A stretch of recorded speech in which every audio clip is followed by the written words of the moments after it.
Get your trash out of my trauma bay. Dr. Nathan Cross grabbed Avery's wrist, hard, in front of everyone, and yanked her sleeve up like he was peeling back evidence of a crime. He held her arm in the air, tattoo exposed, and laughed. Not a chuckle, a laugh. Loud, deliberate, designed to humiliate. "You see this?" he announced to the entire trauma bay, his fingers still locked around her wrist. "We got a biker girl playing nurse." He shoved her arm back at her like it was something dirty. Nobody moved. Nobody spoke. And Avery Cole stood there, completely still, with the eyes of someone who had been in rooms where men like Nathan Cross did not walk out. Welcome, friends. If this is your first time here, please subscribe and follow this story with me all the way to the end, because I promise you, it only gets better. And drop a comment below telling me what city you're watching from. I love seeing how far these stories travel. Now let's get into it. The trauma bay at St. Michael's Medical Center in San Antonio smelled the way all trauma bays smell, like antiseptic, urgency, and the particular kind of fear that only settles into a room when human life is genuinely on the line. It was 11:47 on a Tuesday night, and the overhead fluorescents buzzed with that steady, indifferent hum they always had, no matter what was happening beneath them. People could be laughing or dying, and those lights would sound exactly the same. Avery Cole had been on shift since 7 that morning, 16 hours and 47 minutes if you were counting, which she wasn't, because counting hours was something people did when they found the work exhausting. Avery didn't find it exhausting, she found it familiar. After everything she had done before this, standing in a trauma bay felt almost peaceful. She was at the supply cart restocking the IV kits with a kind of quiet efficiency that didn't announce itself. Her hands moved fast and sure. Anyone watching would have noticed that she never fumbled, never had to look twice at what she was reaching for. Her dark hair was pulled back tight, a few strands escaping around her temples.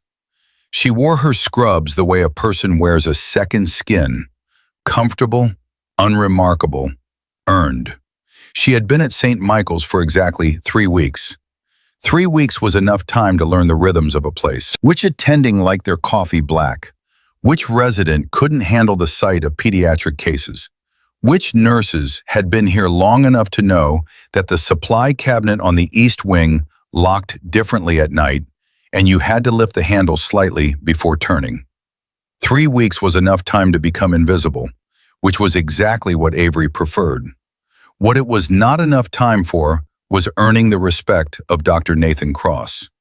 Not that she had tried particularly hard. Cross came through the trauma bay doors at 11:52, still wearing his street clothes under his white coat, which meant he'd been called in from wherever surgeons went when they weren't cutting people open.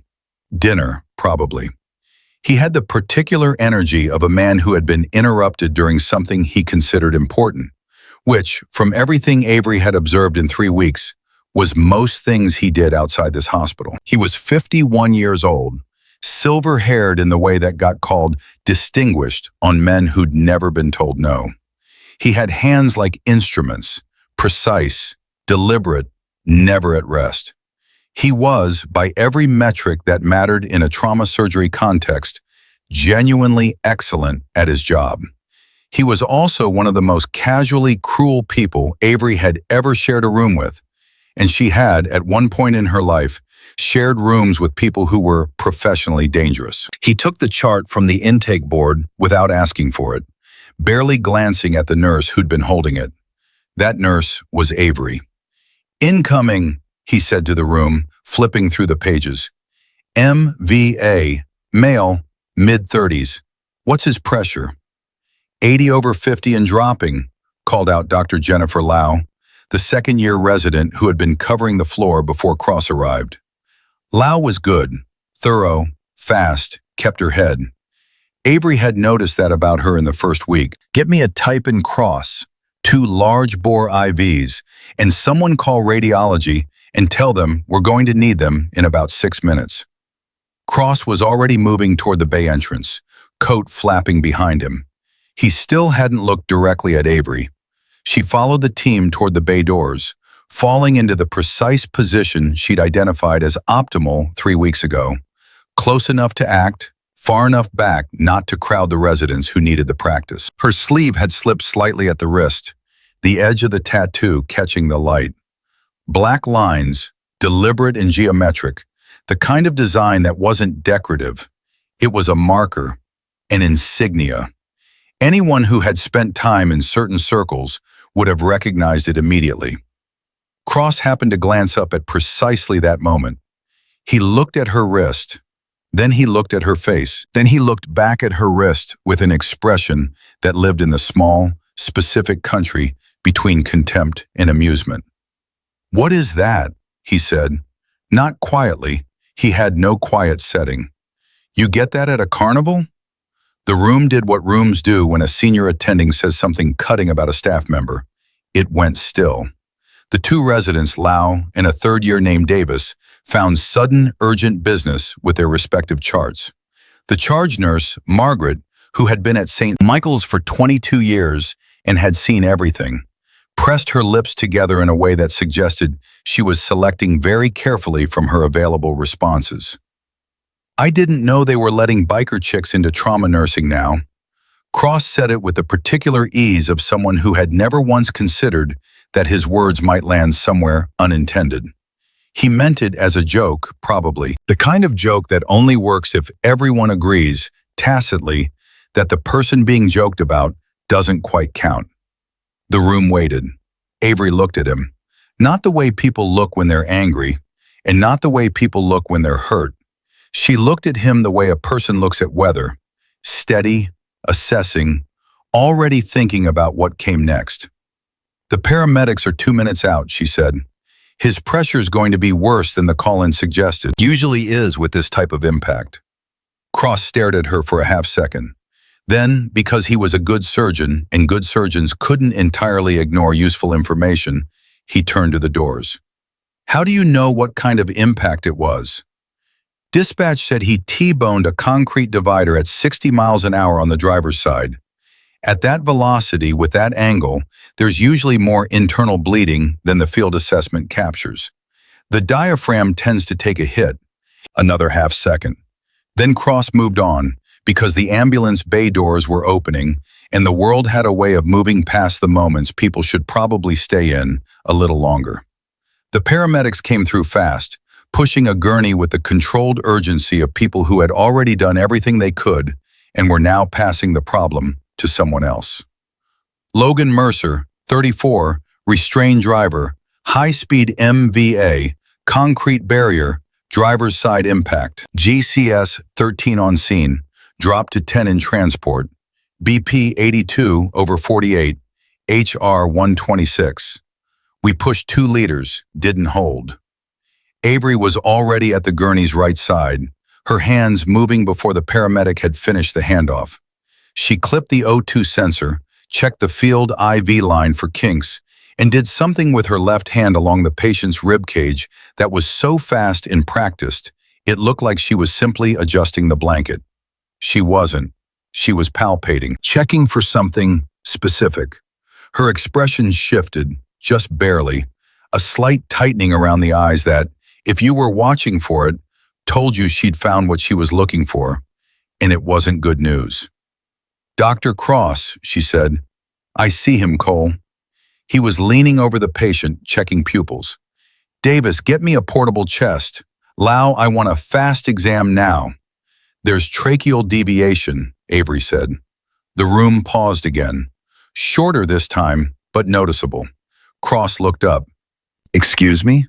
Subtle, but it's there. Left side tension is building. Lau, who had the ultrasound probe in her hand, glanced quickly at the patient's neck. Then she glanced at Cross. Then she looked back at Avery with an expression that was difficult to read. Somewhere between professional respect and the particular caution of someone who didn't want to be caught in the crossfire. "I'll be the one determining that," Cross said.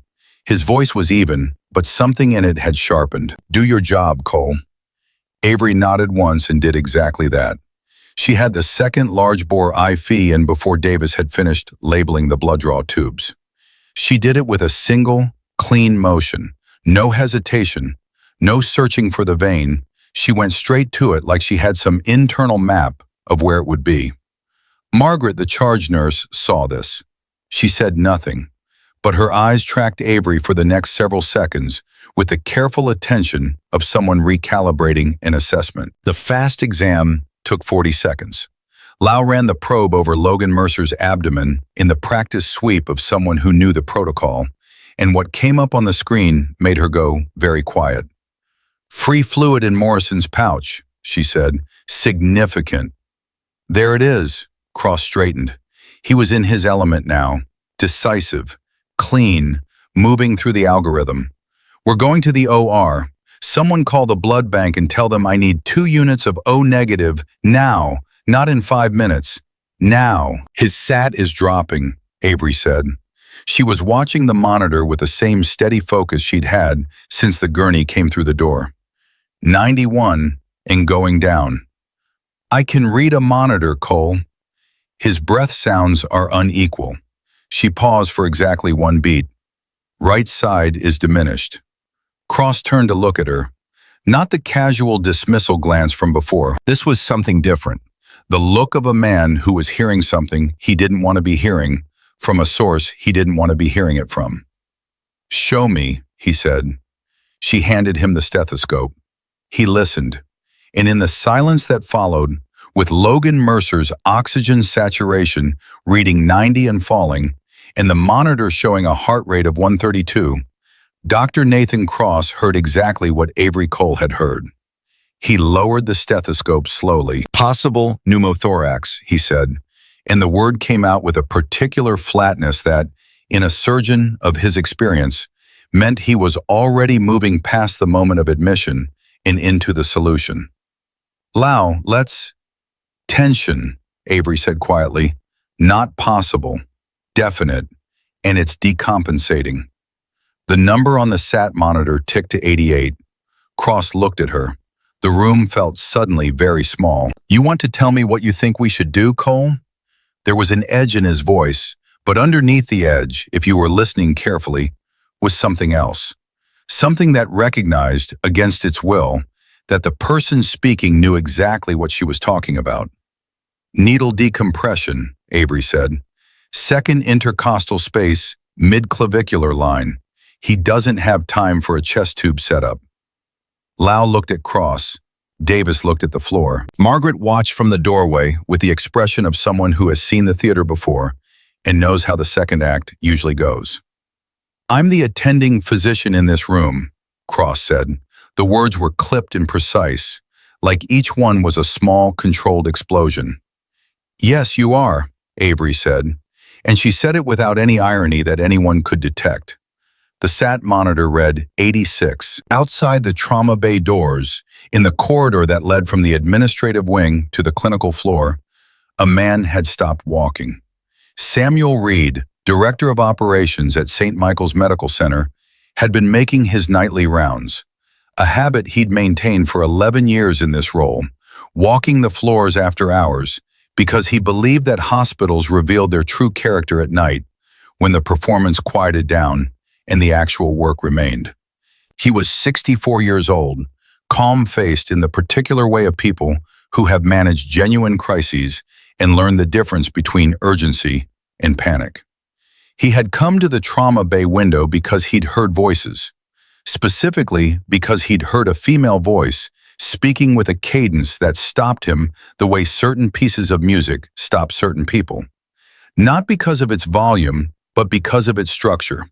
Flat, precise, absolutely certain. He looked through the observation window into the trauma bay. He saw Avery Cole. He saw her posture, her hands, the way she was positioned relative to the patient. And then he saw the tattoo. The sleeve of her scrub top had ridden up an inch on her forearm as she reached across the gurney. The insignia was fully visible now, not just the edge that Cross had noticed and mocked, but the complete design. Reed could see it clearly through the observation glass. He stood completely still. His face did something complicated. It started as recognition, then moved through something that might have been surprise, though it was suppressed almost immediately, and then it settled into something that was harder to name, a kind of careful, weighted attention, the way a person looks at something they weren't expecting to find in a particular place. "Well," he said, very quietly, to no one. Back inside the trauma bay, the SAT monitor read 84. Cross. Avery's voice hadn't changed. Still flat, still certain. But there was something in it now, a frequency just below the words themselves, that made everyone in the room feel the weight of the number on that monitor. "We are out of time." Cross stood there for the length of 2 heartbeats, which, given that Logan Mercer's heart was currently running at 136, was not very long. And in those 2 heartbeats, whatever internal calculation he was running between his expertise and his ego reached its conclusion. He stepped back. Not far, not in any way that an observer could definitively call yielding. But he stepped back, and the space he created was exactly large enough for Avery Cole to step forward. She did. She moved to the patient's right side with the kind of economy of motion that comes from performing an action in conditions where wasted movement meant something died. Her hands found the landmarks without searching. Second rib, mid-clavicular line, the precise geometry of a procedure she had performed, as it would later be understood, in circumstances that bore no resemblance to a clean trauma bay in San Antonio.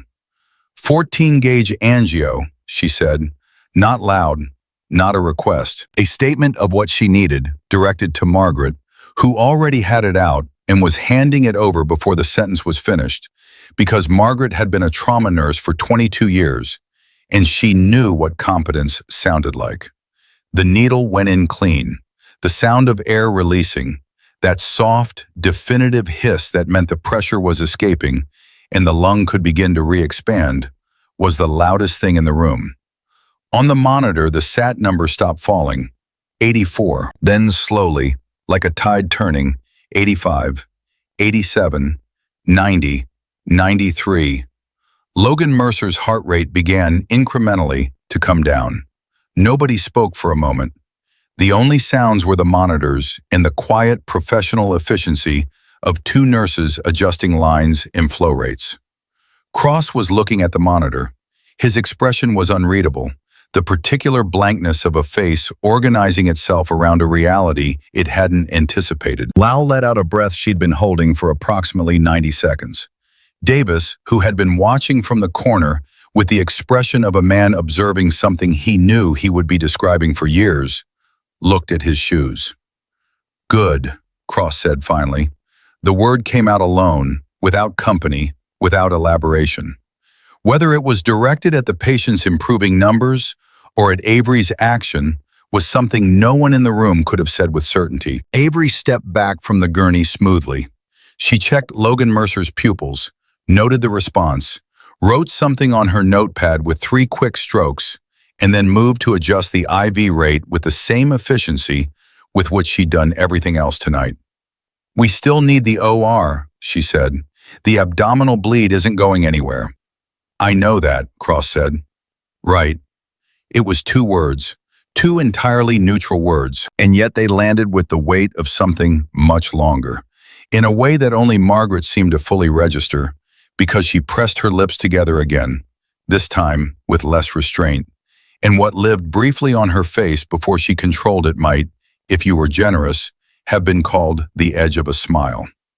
In the corridor outside, Samuel Reed had not moved. He was still watching through the observation window, his hands clasped behind his back, his expression rearranged now into something quieter and more deliberate.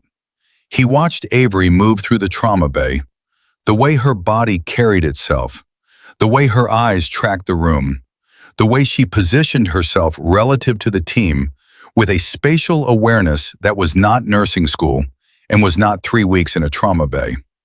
He knew what it was. He had seen it before, in other contexts, in other people wearing different uniforms.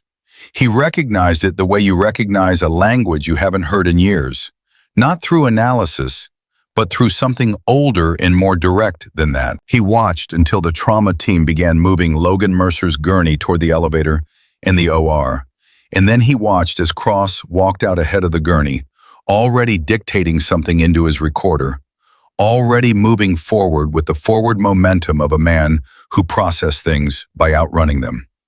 And he watched Avery Cole do something that struck him as the most telling thing he'd seen all night. She waited until the gurney was fully in the corridor. She checked the corridor both ways with a single, quick scan. The kind of automatic situational assessment that people who've spent time in certain environments never quite lose. And then she fell into step alongside the patient, adjusting the flow rate on the IV with one hand, her eyes on his face. She was talking to him, though Logan Mercer was barely conscious, quietly, steadily, telling him where he was, what was happening, that they had him. The words were simple and sure, and she said them like she'd said them before, in places where the person she was saying them to might not make it, and she'd said them anyway because it mattered to say them. Reed watched until the corridor was empty, then he took out his phone. He pulled up a contact that didn't have a name attached to it, just a number, with a note that had 3 letters and a set of digits that meant something specific to the people who used that notation. He looked at the number for a long moment. Then he put the phone back in his pocket without calling it. Not yet. He needed to know more. Or rather, he needed to confirm what he already, with substantial certainty, suspected. Because if he was right, and in 11 years of his particular kind of work, he was rarely wrong about this, then the woman who had just saved a man's life in Trauma Bay 3 was not simply a nurse who happened to have a tattoo that a surgeon had mocked. She was something considerably more complicated than that, and her being at St. Michael's Medical Center in San Antonio, presenting as a travel nurse with 3 weeks on the job, was either a very long coincidence or a very specific intention. Reed had, over the course of his career, learned to be skeptical of coincidences. He turned and walked back down the corridor the way he'd come, his footsteps even and unhurried, his face giving nothing away to the few staff members who passed him. He nodded when nodded to, responded briefly when spoken to, and in every external way presented as a man taking a routine administrative walkthrough of his facility. Inside, he was moving very fast through a series of questions that had answers, and the answers were pointing in a direction that was going to complicate the next several weeks considerably. He turned the corner toward his office. He had calls to make. Back on the surgical floor, in the brief lull before the OR team was fully assembled, Avery Cole stood at the nurse's station and wrote her procedure note with the careful, precise language of someone who had been trained to document clearly and without embellishment. Her handwriting was small and even. She wrote what she had observed, what she had done, and why, in the straightforward clinical language that would become part of Logan Mercer's record. She did not write everything she knew about that room, about Cross's hesitation and what it cost them in seconds, about the particular quality of the tracheal deviation she had noticed before anyone else, and how she had noticed it, the training that had sharpened her assessment to a level that most nurses in most hospitals had no cause to reach. She wrote what was relevant and nothing more. Margaret came to stand beside her at the counter, refilling a coffee cup that didn't need refilling, in the way that experienced nurses used small tasks to have conversations they were not technically having. "How'd you know?" Margaret said, without preamble or pretense. 22 years had given her the confidence to ask things directly. Avery kept writing. "The mechanics of the impact, 60 miles an hour, driver's side, concrete barrier. The force has to go somewhere. Most nurses don't calculate impact mechanics." Margaret said it without judgment. It was an observation. "I had a good instructor," Avery said. Margaret looked at her for a moment. Then she nodded, once, the way people nod when they've received an answer that is technically accurate and has chosen not to be complete, and they've decided to respect that choice. "Cross is going to make your life difficult," Margaret said. "For what it's worth, that's his way of acknowledging he was wrong." "I know," Avery said. "You've dealt with people like that before?" Avery finished the last line of her note and capped her pen. She looked at Margaret with those steady, unremarkable eyes that had looked at Nathan Cross's mockery without flinching, and at the sight of a man bleeding out without alarm, and at a monitor reading 84 with the focused calm of someone who had, at some point in their life, sat with the possibility of far worse outcomes and made their peace with that. "I've dealt with worse," Avery said. And she meant it in a way that Margaret sensed, without being able to name, was absolutely literal. The night wasn't over. Logan Mercer still needed the OR. Cross was already prepping, and whatever he was thinking about the last 45 minutes, he would think it privately, the way men like him always did. In the interior rooms of their pride, where no one else was admitted. Avery Cole filed her note, straightened her sleeve over the tattoo without thinking about it. The automatic, practiced gesture of someone who had spent years keeping certain things covered, and walked back toward the trauma bay to prepare for the next thing. She passed the observation window without looking through it. She didn't know that someone had stood there watching her. She didn't know that the phone that had almost been dialed was still in a pocket down the corridor. She knew exactly one thing about tonight, and it was the same thing she had known in every room like this one, with every patient like Logan Mercer, in every situation that required her to be the person she actually was, rather than the person the context suggested she should be. She knew what needed doing, and she had done it. The rest, as it always did, would come later. The OR was cold the way ORs always are. Not the cold of weather, but the cold of intention. The kind of temperature that says, this is a place where the body is a problem to be solved. Logan Mercer had been on the table for 11 minutes, and Dr. Nathan Cross was working with the focused, surgical efficiency that was, without question, the best thing about him. Whatever happened in that trauma bay was behind him now. Or at least it was behind the version of him that held a scalpel. Avery was not in the OR. She had not been invited, and she had not asked. She was back at the nurse's station on the trauma floor, finishing her documentation with the same careful handwriting she always used, and she was doing something else at the same time. Something that only Margaret noticed, because Margaret noticed everything. Avery was listening, not to any one conversation, but to the floor itself, the rhythm of it, who was where, which doors opened and closed on what intervals, which voices carried and which were being deliberately kept low. Margaret set a cup of coffee next to Avery's elbow without saying anything. Avery didn't look up. "Thank you." "You eat today?" Margaret asked. "Lunch.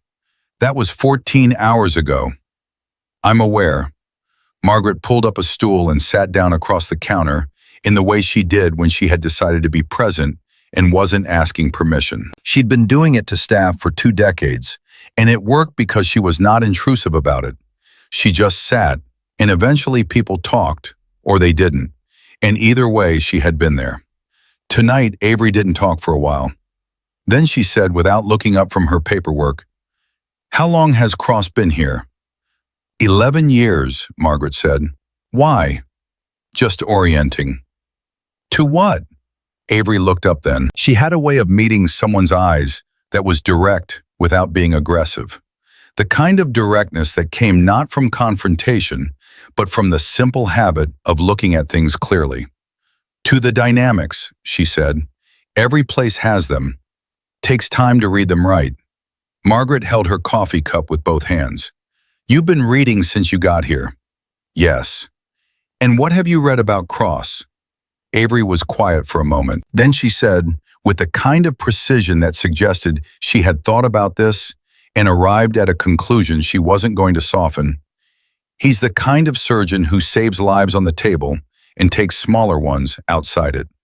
And nobody stops him because the first thing is big enough to justify the second." Margaret didn't respond immediately. She looked at the surface of her coffee. "That's the most accurate thing anyone said about him in 11 years, she said finally. The floor phone rang. Margaret answered it, listened, said 3 words, hung up. "Cross wants a post-op debrief," she said, "in the attendings conference room. 15 minutes. Avery looked at her. "He asked for you specifically," Margaret added, and there was something careful in her voice. Not warning exactly, but the kind of tone that acknowledged the specific weight of what was about to happen. Avery capped her pen. All right. She stood, straightened her scrub top, and walked toward the conference room with the unhurried stride of someone who had been summoned to considerably worse.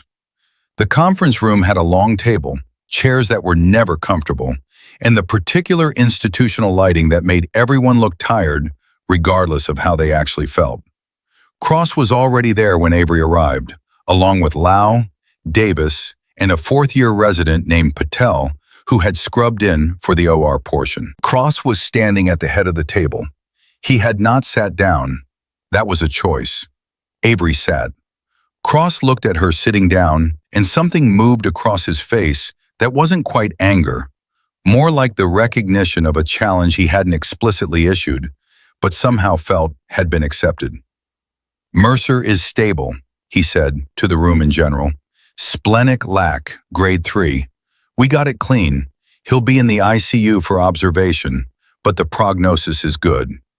Lau nodded. Davis wrote something down. Patel kept his eyes on the table in the way of residents who sensed that whatever was about to happen was above their pay grade. Then Cross looked directly at Avery. Walk me through your clinical reasoning for the needle decompression. It was phrased as a request.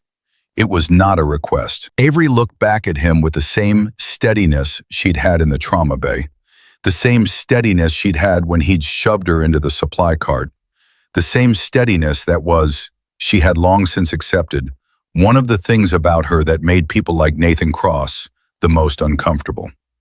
Mechanism of injury, she said. High-velocity driver's side impact.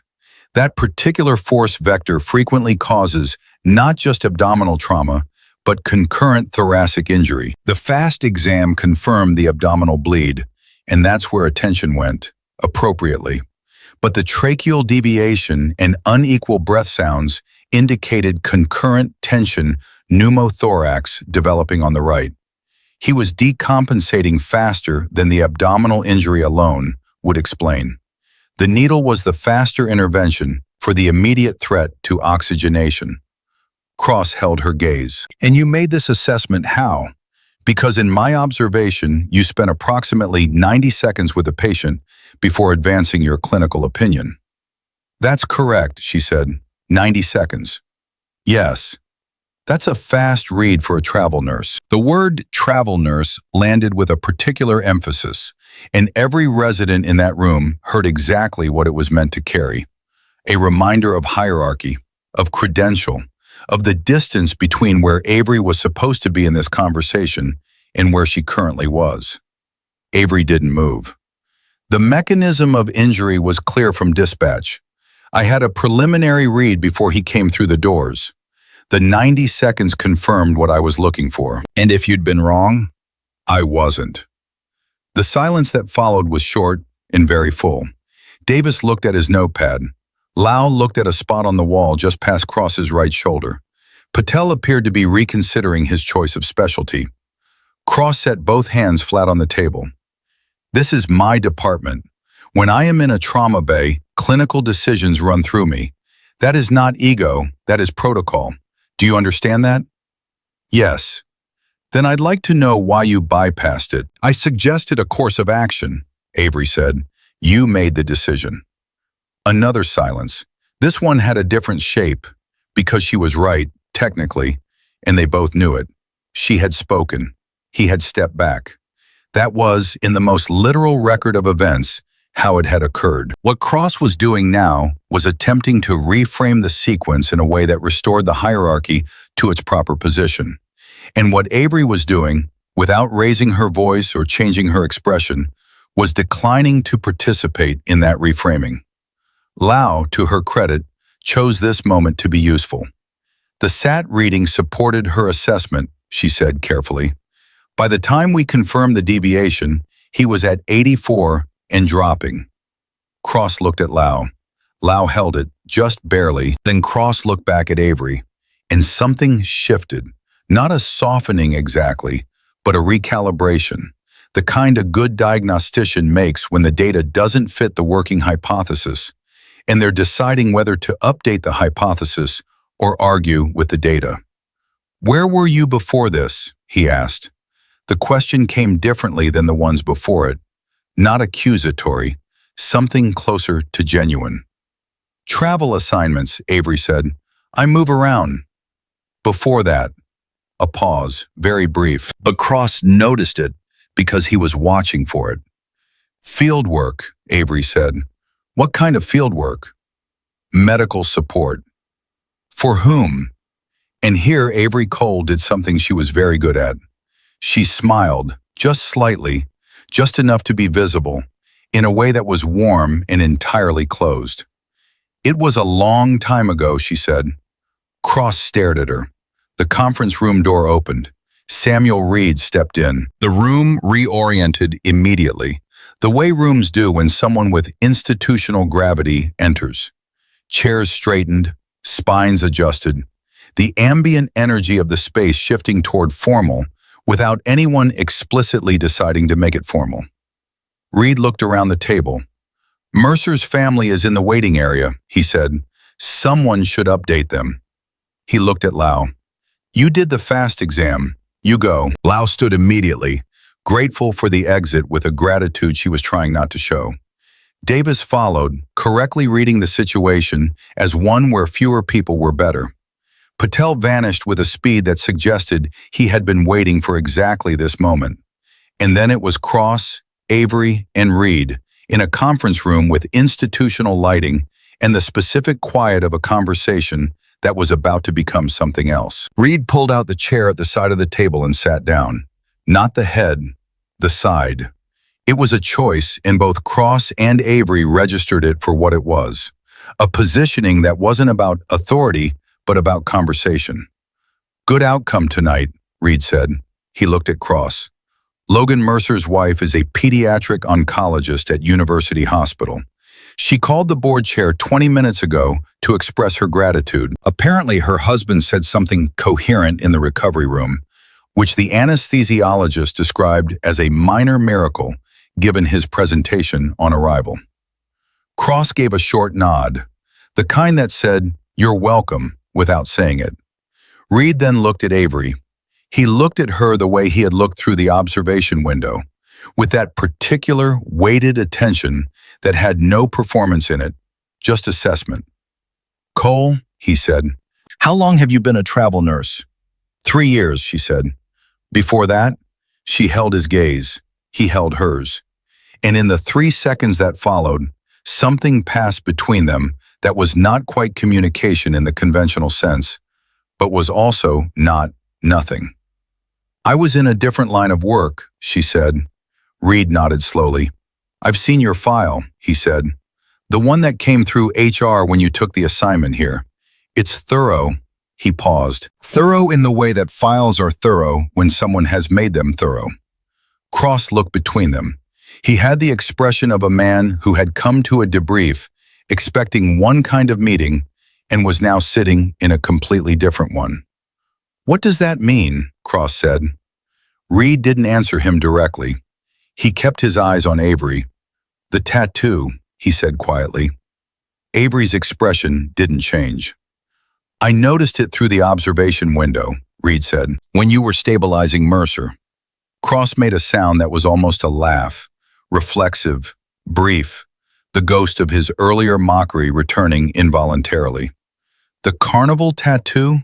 I noticed it too. First thing It's not a carnival tattoo," Reed said. Cross stopped.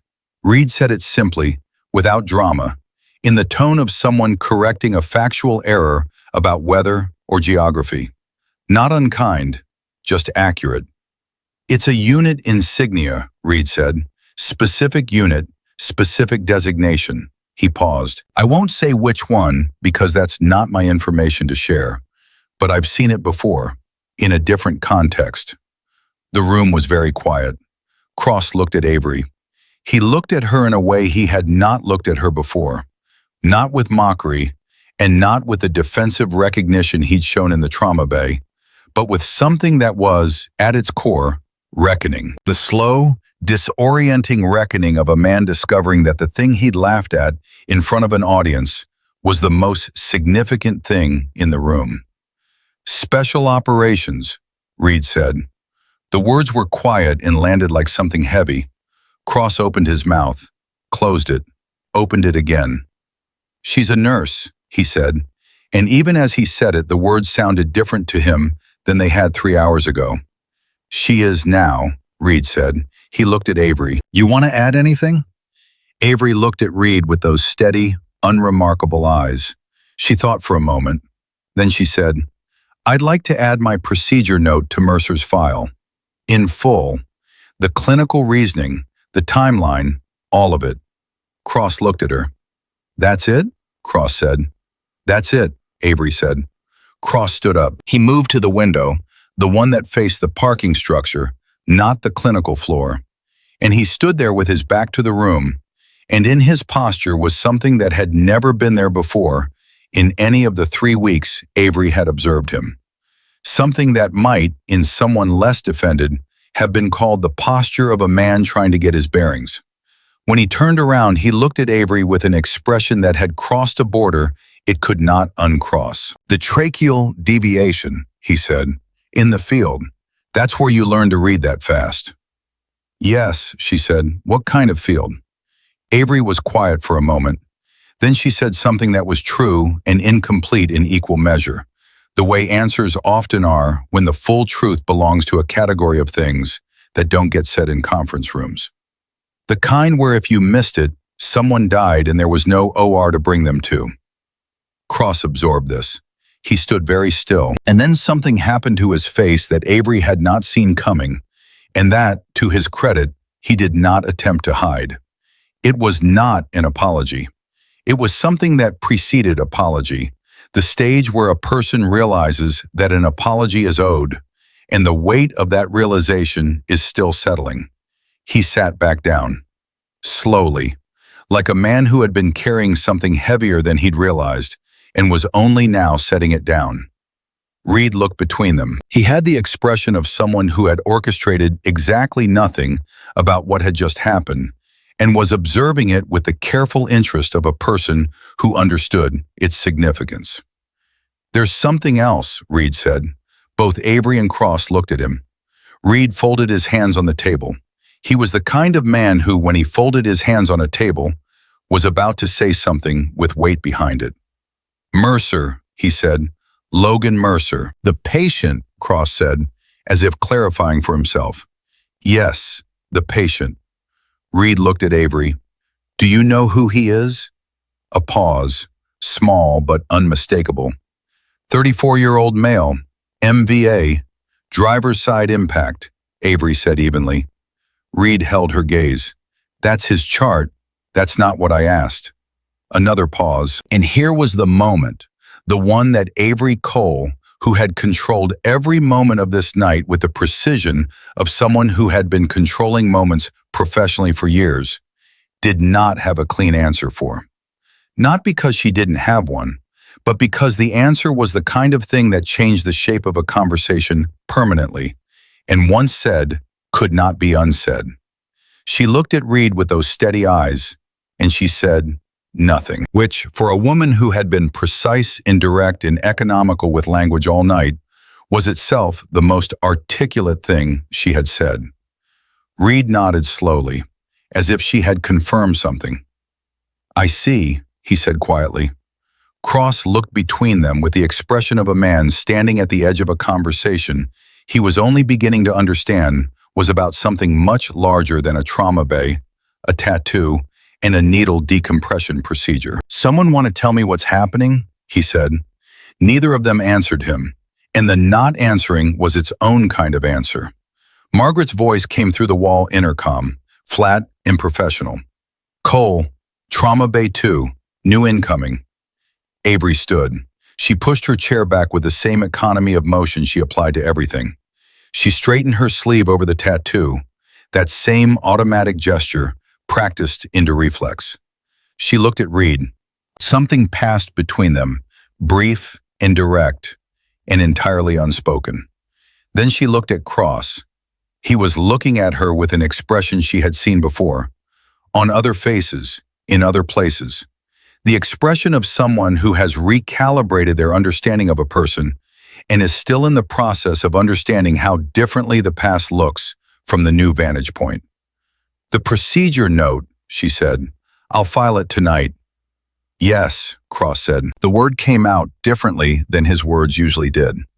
Quieter, like something with the edges taken off. She walked out. The door closed behind her. Cross and Reed sat in the conference room for a moment that stretched.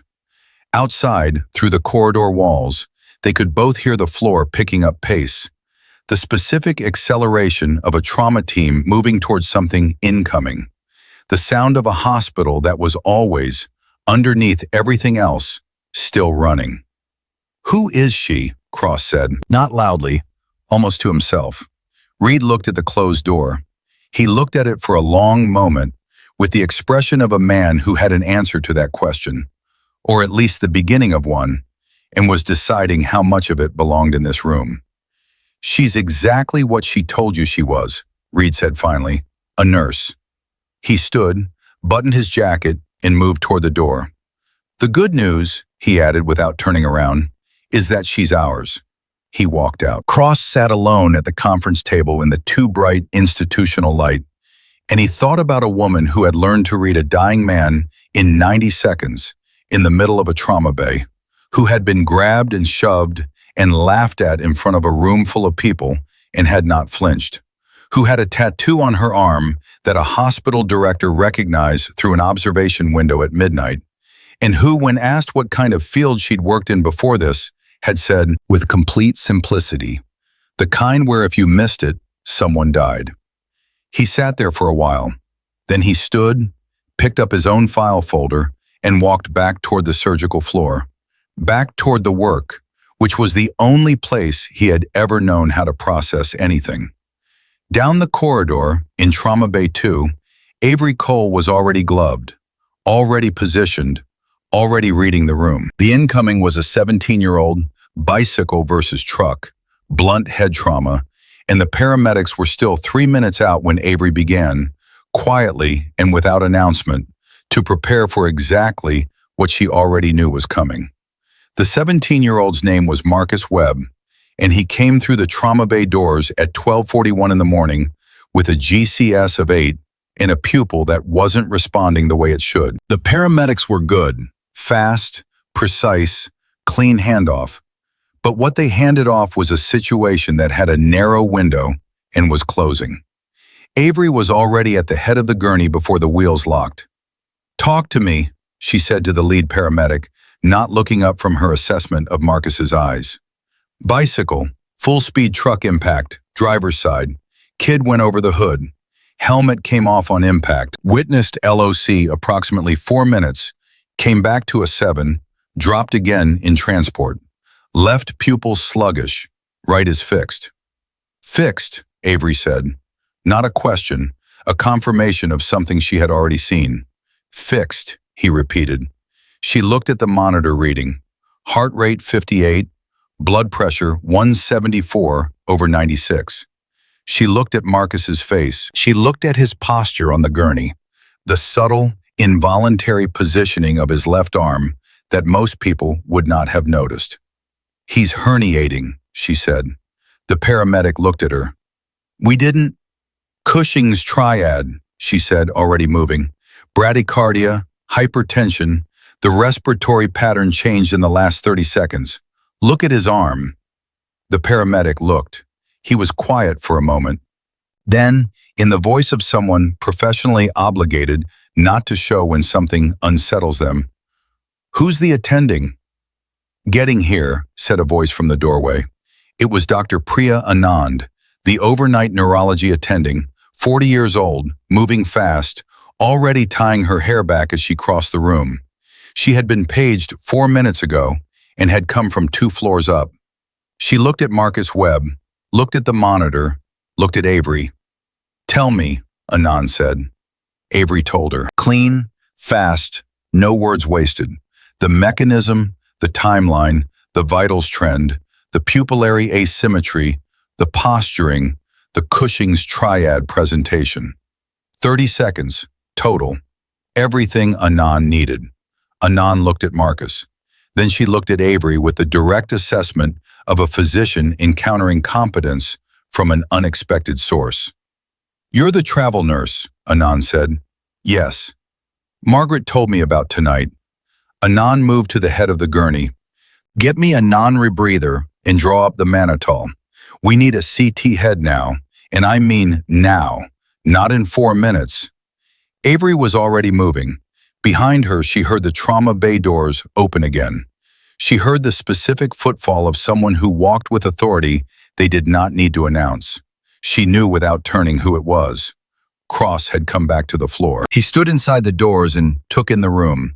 The patient, Anand, Avery already at the medication cart, with the scanning efficiency of a surgeon assessing a situation. Then he walked to Anand's side.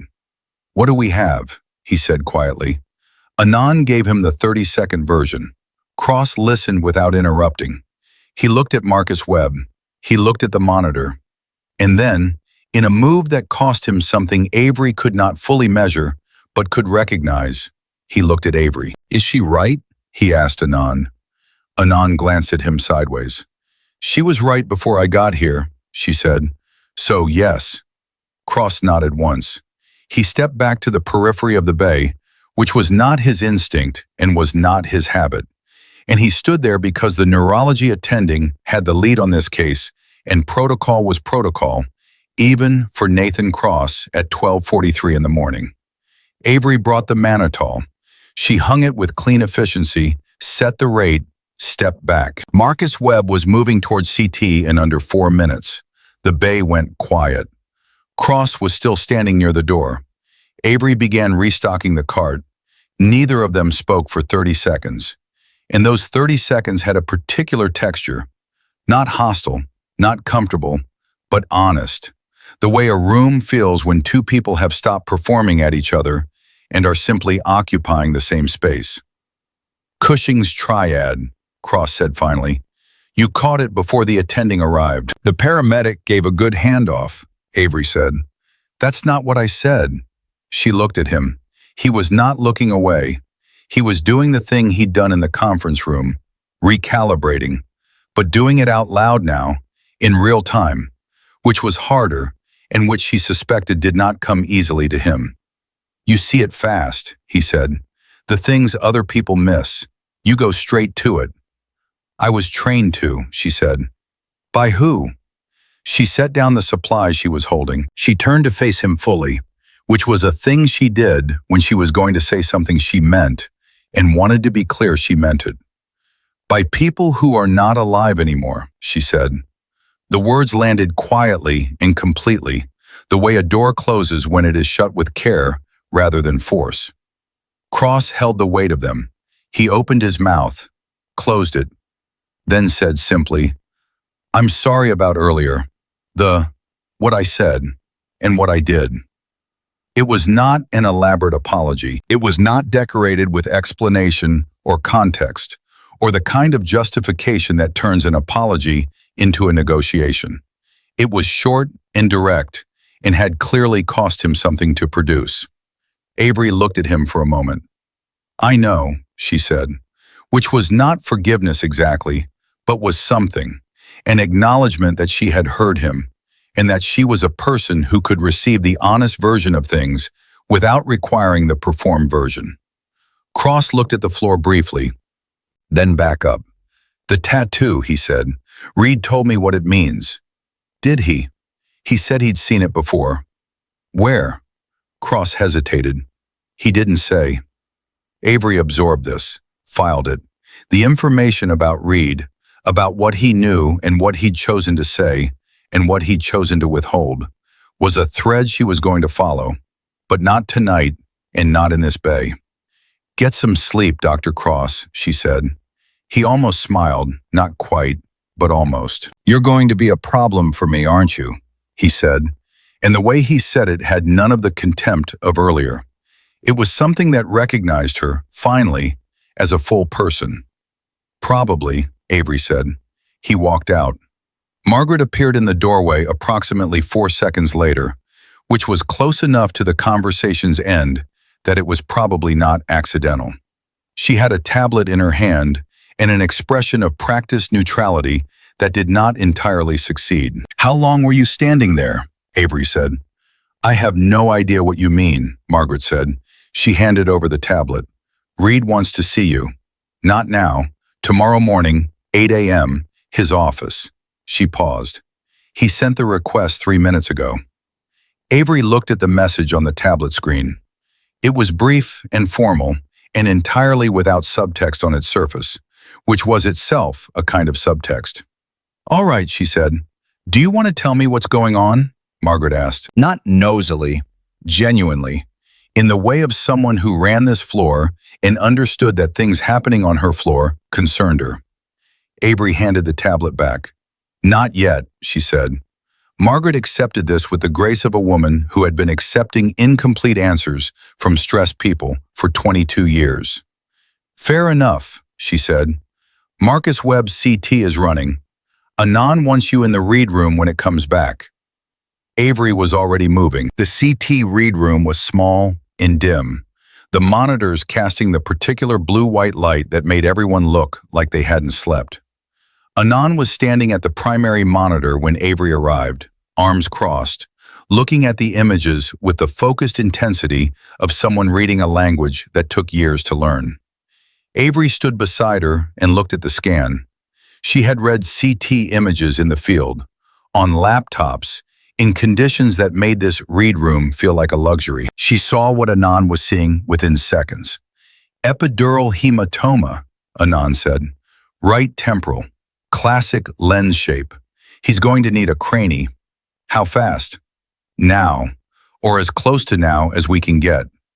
Anon pulled out her phone, already dialing. "I need neurosurgery. Is Park still in the building?" The answer came back. Dr. James Park, neurosurgery attending, was in the building, finishing a consult on the 4th floor. He'd be there in 8 minutes. Anon relayed this to the phone, gave instructions, hung up. She looked at Avery. "You've seen this before," she said. It was not phrased as a question. "Yes," Avery said. "In a hospital?" A pause that had its own answer. Anon nodded slowly. She was not the kind of physician who needed things spelled out. She saw data and drew conclusions. "The talk on the floor tonight," she said carefully, "is that you made 2 critical calls that saved a man's life, and that Cross argued with both of them." "Cross made the right decisions," Avery said. Anon looked at her. "That's a generous read. It's the accurate one. When it mattered, he made the right calls." Anon studied her for a moment with the expression of someone encountering a level of equanimity they had not anticipated. "Most people in your position tonight would be walking around this floor with a very different attitude.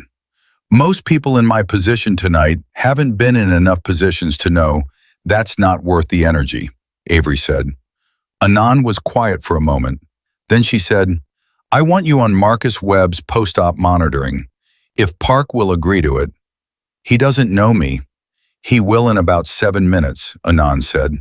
She looked back at the scan. "What's your read on the midline shift?" Avery looked at the image. 3 millimeters. Could push to 5 before he gets to the table if they don't move fast. "That's my read too." Anon straightened. "Come on." They moved fast, back toward the trauma bay, and in the corridor, Avery's phone buzzed. Not the hospital phone, her personal cell. She glanced at the screen without breaking stride. The number was not saved in her contacts. It was not a number she recognized, but the first 3 digits were a prefix she knew from a context that had nothing to do with travel nursing, or San Antonio, or St. Michael's Medical Center. She stopped walking. Anon looked back. "Cole?" "1 second, Avery said. She looked at the phone. The call had already rung twice. 3 digits. A prefix she associated with a specific kind of communication from a specific kind of source. The kind of source that didn't call you at 1 in the morning unless something had shifted, unless something was happening. She let it ring once more.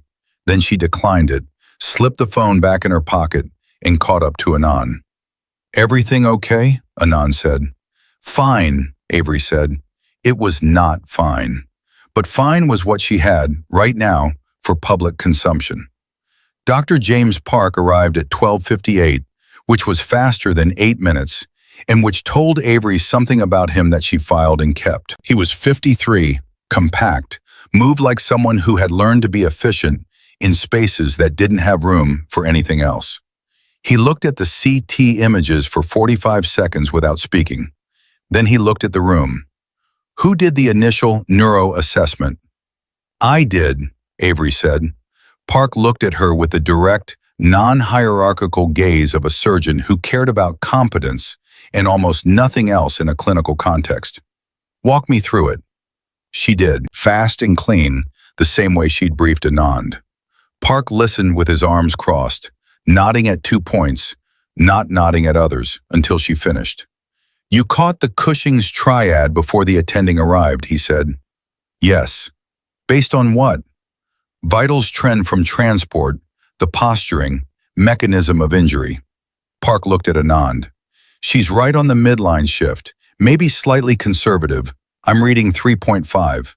He turned back to Avery. You're the nurse the whole floor is talking about. I've heard something like that, Avery said. Reed called me an hour ago, Park said. Asked me to assess your clinical judgment if I encountered you directly. He said this without preamble, looking straight at her. I'm telling you because you should know. Avery held his gaze. What did you tell him? I told him I'd make my own assessment. Park turned back to the monitor. I've made it. He looked at Anand. Let's get this kid to the OR, and I want her in post-op monitoring. Clear? Clear, Anand said. Avery said nothing, but something in her chest shifted. Not pride exactly, something older and quieter than pride. The recognition of being seen accurately, which was rarer than most people understood, and which she had learned not to take for granted. Marcus Webb went into the OR at 1:22 in the morning. Avery sat in the corridor outside the OR suite and did what she had done in 100 corridors before this one. She waited, and while she waited, she thought. She thought about the phone call she had declined, the prefix, the timing of it, 1 in the morning, 3 weeks into her assignment at St. Michael's. The fact that Logan Mercer had been brought to this specific hospital, this specific trauma bay, this specific shift.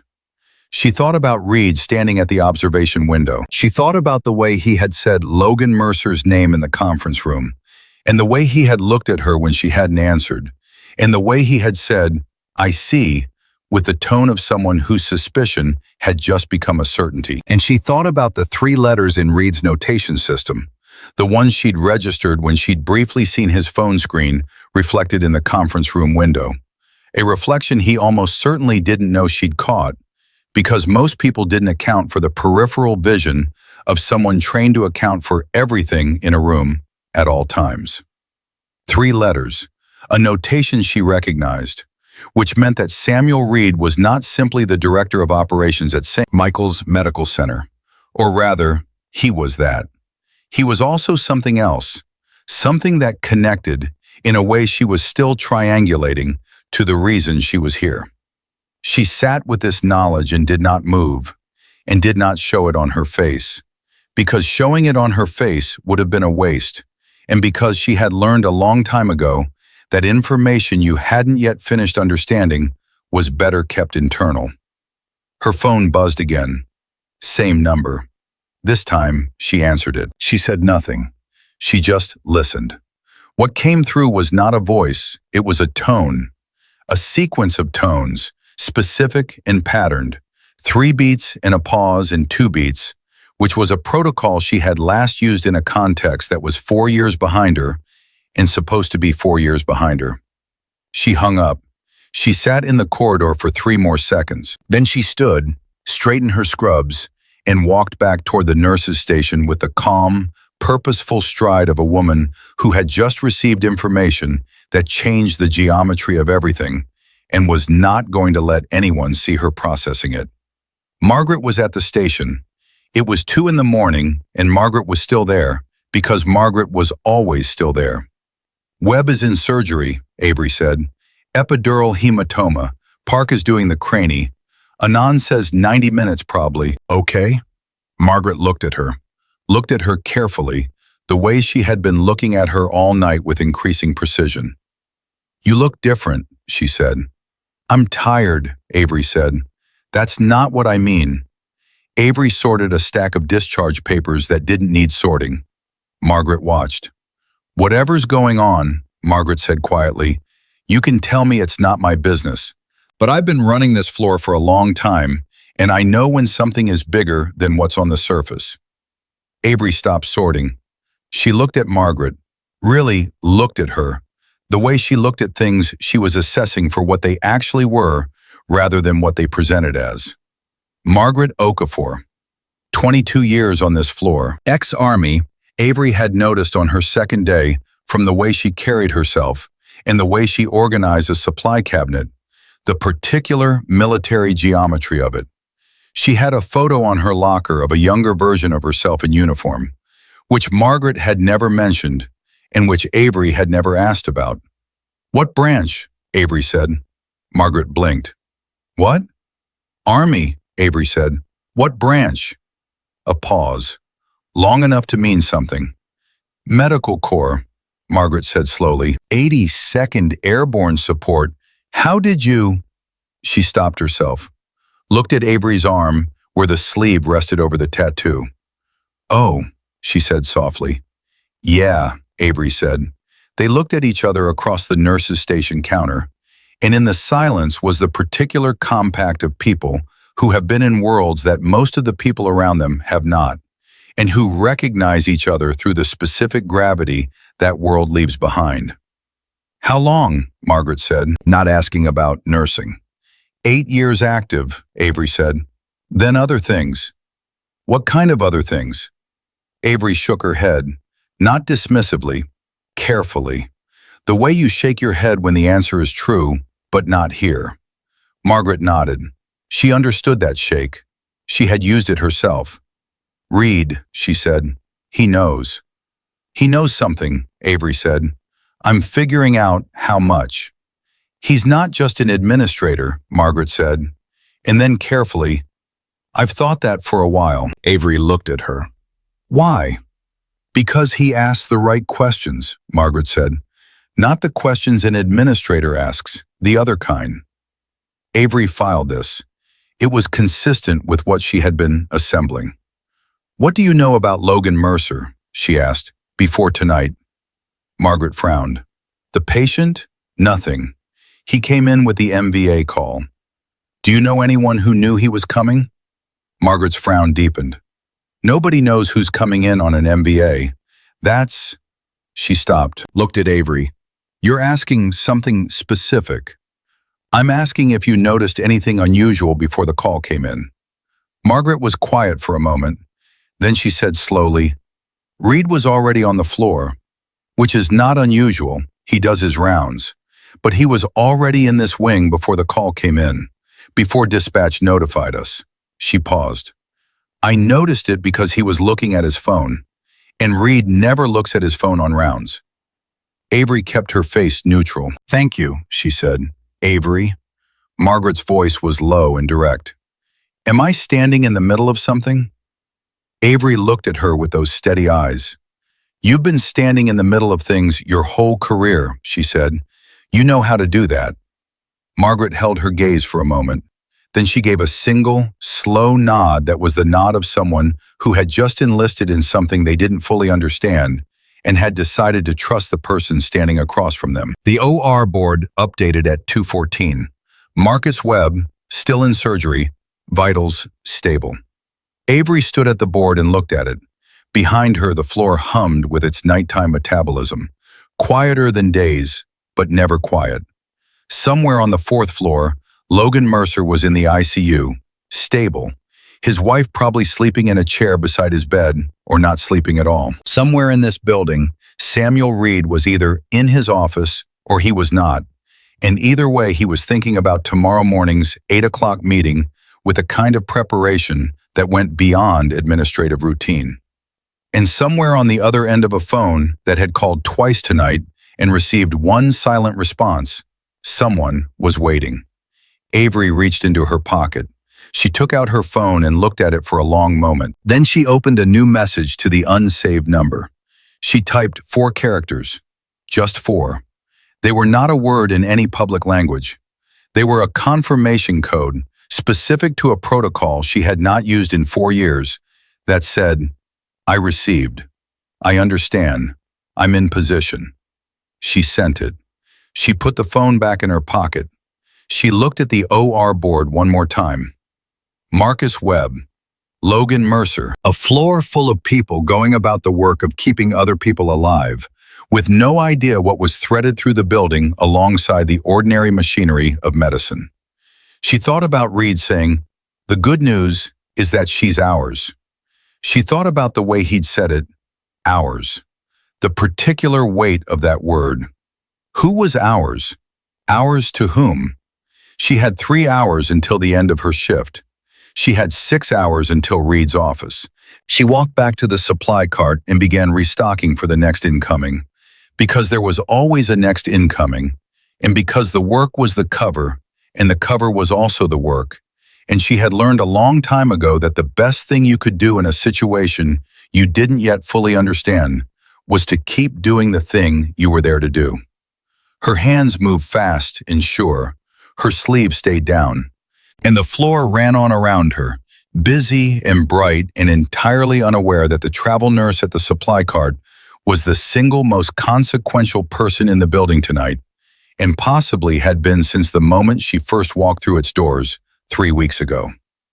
Marcus Webb came out of surgery at 3:47 in the morning with a clean crane eye and a prognosis that Park described, in his characteristically spare language, as better than it had any right to be. The family, a mother and 2 younger sisters who had been in the waiting room since 1 a.m., got the news from Anand, who delivered it with the careful warmth of someone who understood that good news after that kind of wait still needed to land gently. Avery was not in the waiting room for that. She was in the stairwell on the 2nd floor, and she was reading a message that had come back to her phone 11 minutes after she'd sent the 4-character confirmation code. The response was longer than 4 characters. It was longer than she'd expected, and it was written in the shorthand of a communication system she hadn't used in 4 years, which meant that whoever had sent it had active access to a protocol that was supposed to be dormant. She read it twice, then she deleted it, which was also protocol, and stood in the stairwell for a moment with the phone in her hand and the particular stillness of someone absorbing information that was reorganizing the structure of things. Logan Mercer was not a random MVA. She had suspected this since the conference room, since Reed's careful way of saying his name, since her own split-second hesitation when Reed had asked if she knew who he was. She had suspected it and kept it inside because suspicion without confirmation was noise, and she had been trained not to act on noise. This was no longer noise. She came back to the floor at 3:52. Margaret looked at her from across the nurse's station with the particular radar of a woman who had watched her walk into that stairwell 8 minutes ago and was now watching her walk back out with the same face, but a different weight behind it. Avery sat down and started writing her end-of-shift notes. She wrote them the way she always wrote them, clearly, concisely, without editorializing. "You should go home," Margaret said quietly. "Shift ends at 7, but you've been here since yesterday morning." "I'm fine." "I didn't ask if you were fine." Avery looked up. In the past few hours, something had shifted between them. The particular shift that happens between 2 people who have shared a version of the truth with each other and are now on the same side of a line without having formally agreed to be. "Reed's meeting is at 8, Avery said. "There's no point going home for 4 hours. "Then sleep in the on-call room." "I won't sleep." Margaret studied her. "What did you find out?" Avery was quiet for a moment. She looked at the nurse's station, at the floor around them, the reflex assessment of who was within earshot. 2 residents at the far end, not paying attention. A tech coming out of a patient room, heading the other way. "Mercer," she said, low and even. "He wasn't supposed to be in that car." Margaret blinked. "What do you mean he wasn't supposed to be in that car?" I mean, someone put him in it. The words sat between them for a moment. Margaret set down the chart she was holding very carefully. You're telling me the MVA tonight was not an accident. I'm telling you I need to confirm that before I say it out loud to anyone else. And Reed knows. Reed knows something. Avery paused. I need to know if Reed is the problem or the solution. Margaret looked at her steadily. And you don't know which he is. Not yet. How do you find out? 8 o'clock, Avery said.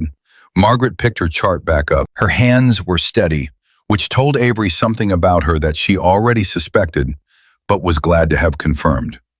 I'll make sure the on-call room is clear, Margaret said, in case you change your mind about sleeping. Avery almost said thank you. Instead, she said, you were airborne support. What was your MOS? Margaret looked at her sideways. 68 whiskey. Combat medic. Avery nodded. Good. Why good? Because I might need you to understand some things quickly, Avery said, and I won't have time to explain the background. Margaret absorbed this with the calm of someone who had spent years operating in environments where full information was a luxury. All right, she said. The floor ran quietly for the next hour. 4 a.m. had its own quality.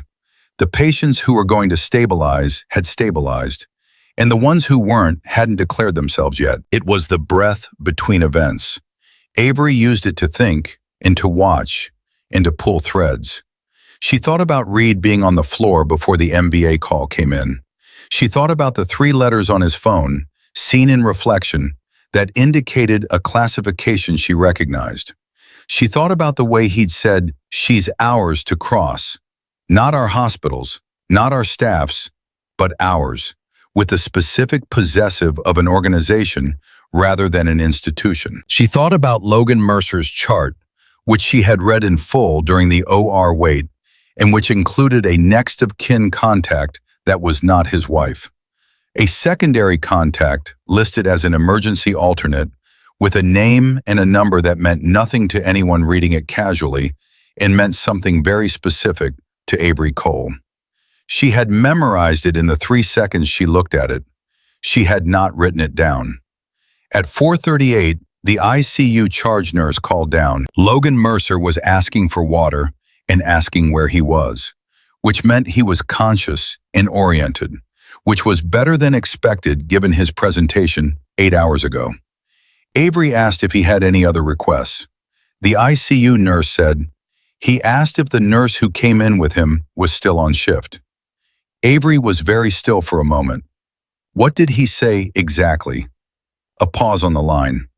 He said, and I'm quoting, the one who talked to me in the corridor, dark hair, did she make it through the night? Make it through the night. Not, did she go home? Not, is she still working? Make it through the night, which was a phrase with a specific valence if you knew what language it was borrowed from. Avery kept her voice completely neutral. Tell him yes, she said. Tell him his care team will check on him in the morning.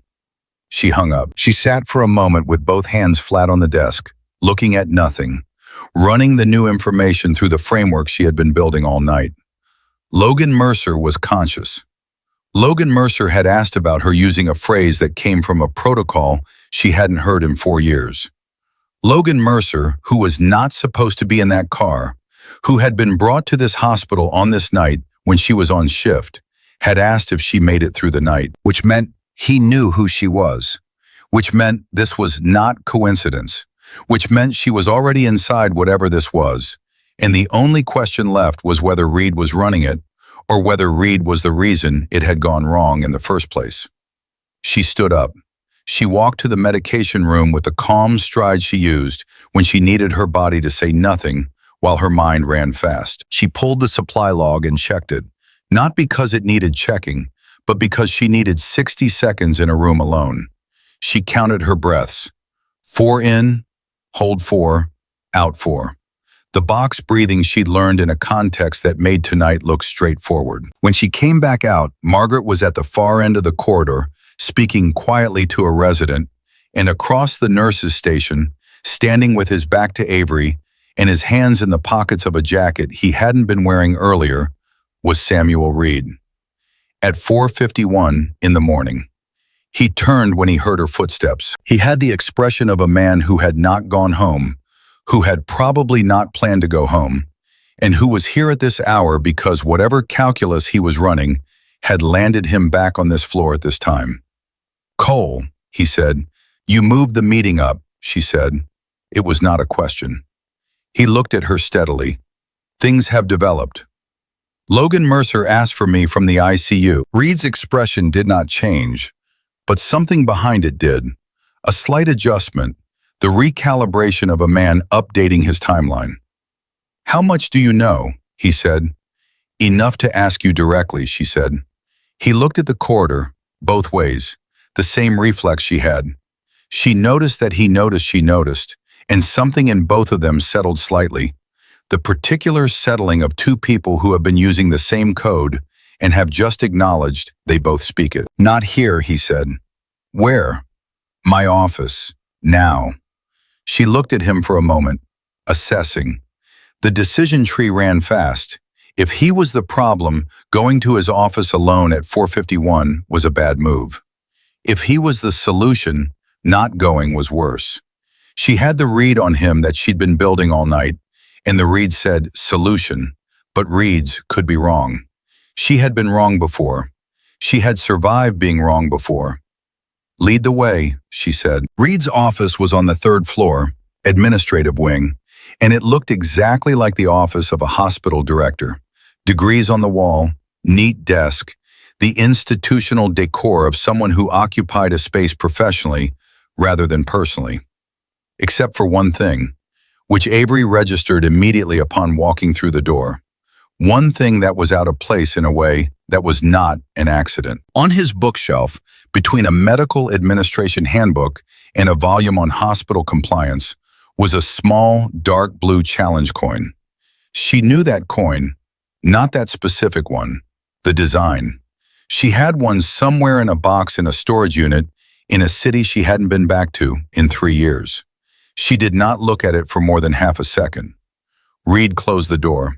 He did not sit behind his desk. He sat in one of the 2 chairs in front of it, which was the same choice he'd made in the conference room. Side, not head. Conversation, not authority. She sat in the other one. "You worked under Colonel Daniel Reese," Reed said, 7th Special Forces Group. 4 years active, 2 years attached to an interagency task force that operated under a civilian cover designation. He paused. That task force was called Meridian. Avery looked at him. "Meridian was officially dissolved 2 years ago," Reed continued. "Officially." "I know what it was officially," she said.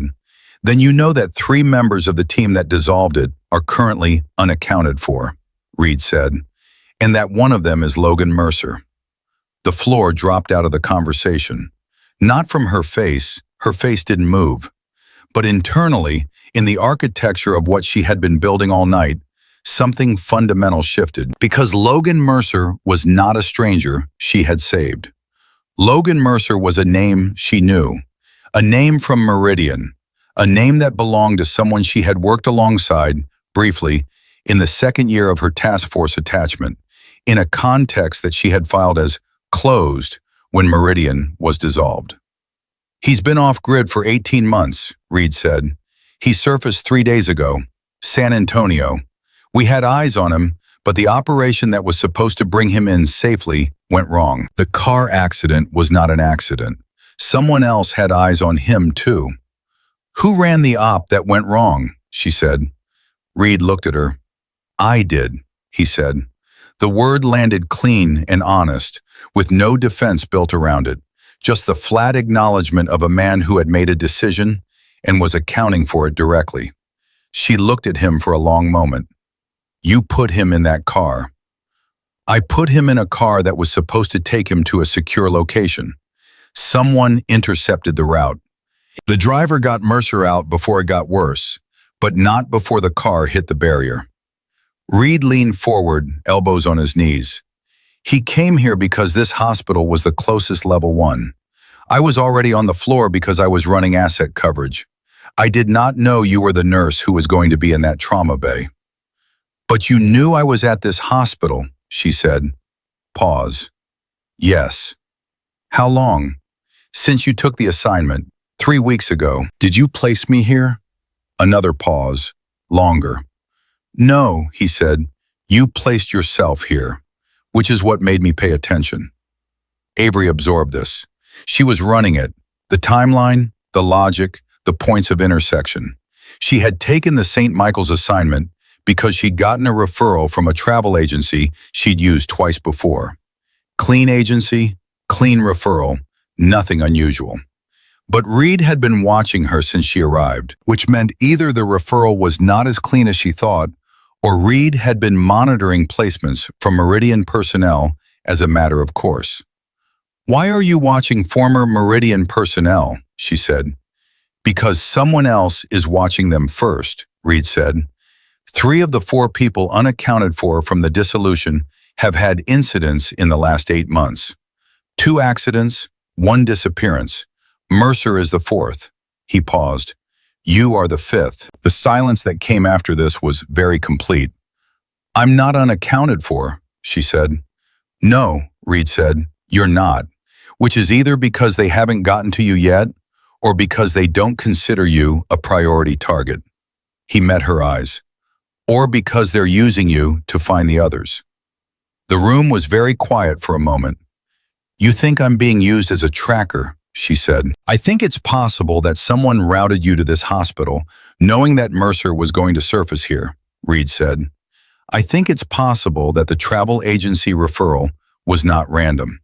And I think the fact that you ended up in that trauma bay, saving Logan Mercer's life, is either the best coincidence I've seen in 20 years of this work, or it was engineered by someone who understood exactly how you would respond to a man bleeding out in front of you. She looked at the challenge coin on his shelf.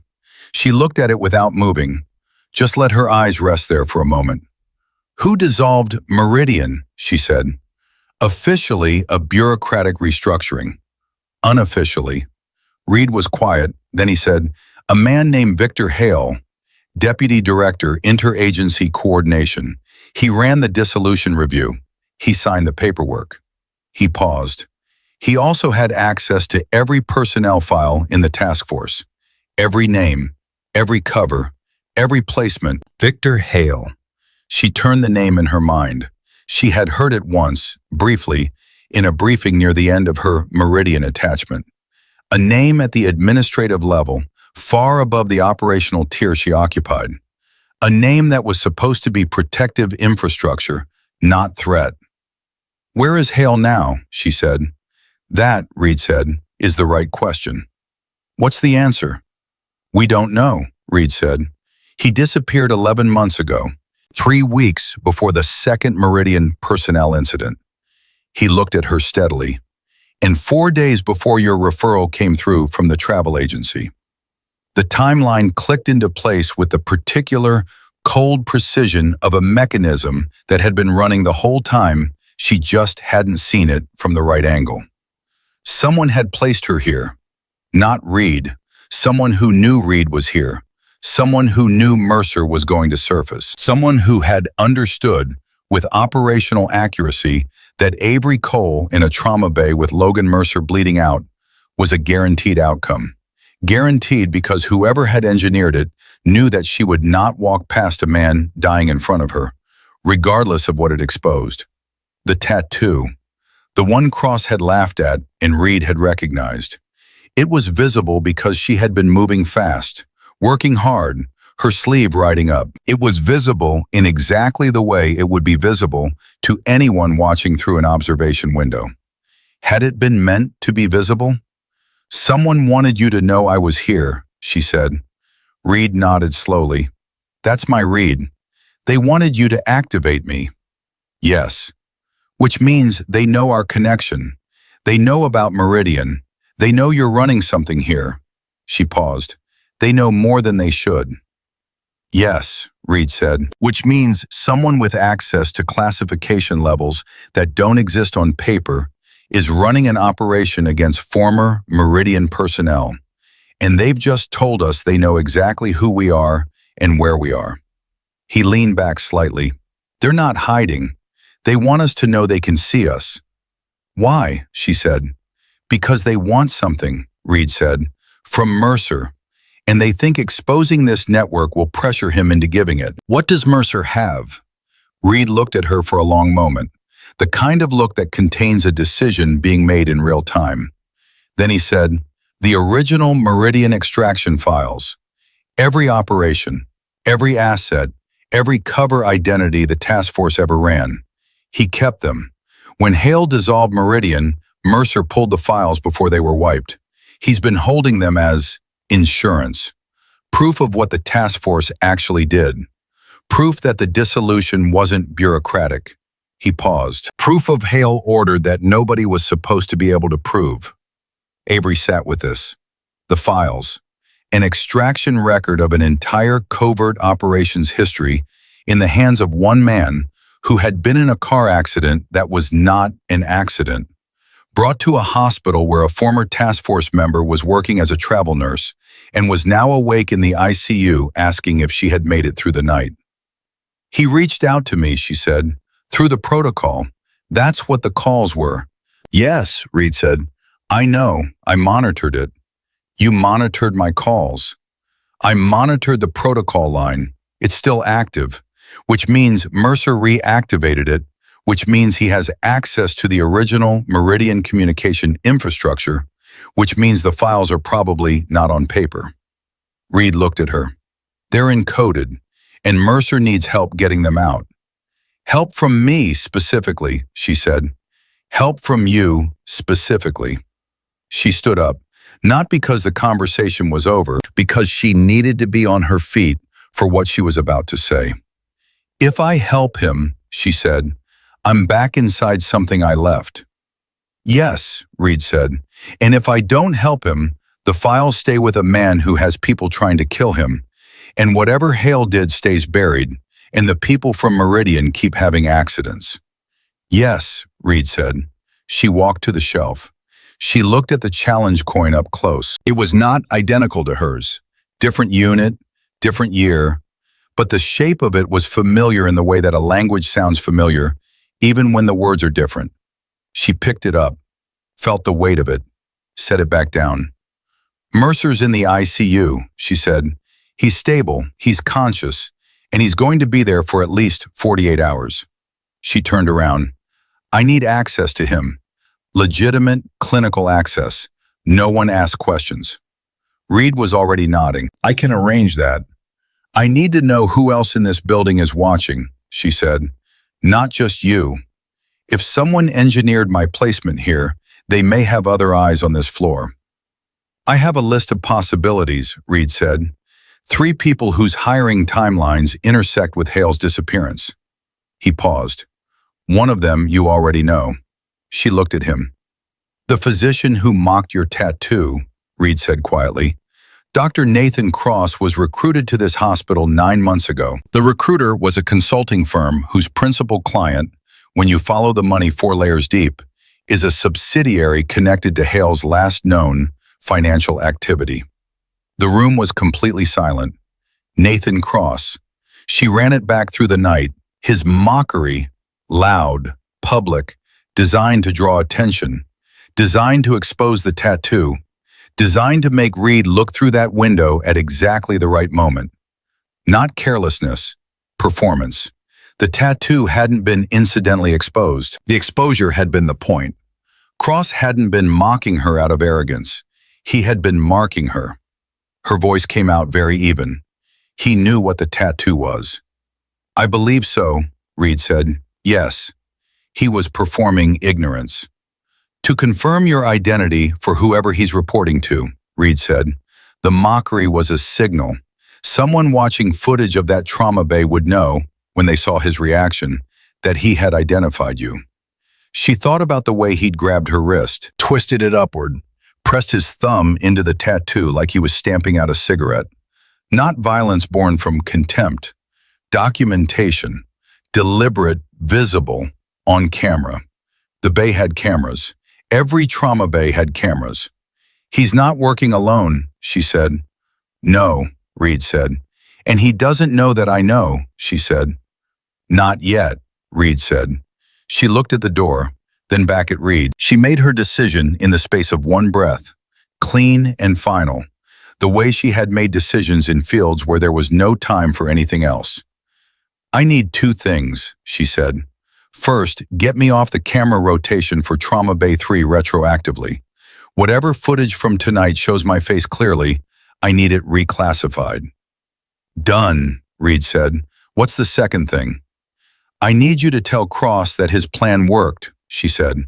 "Tell him Reed has been activated. Tell him the asset has been identified and is cooperating."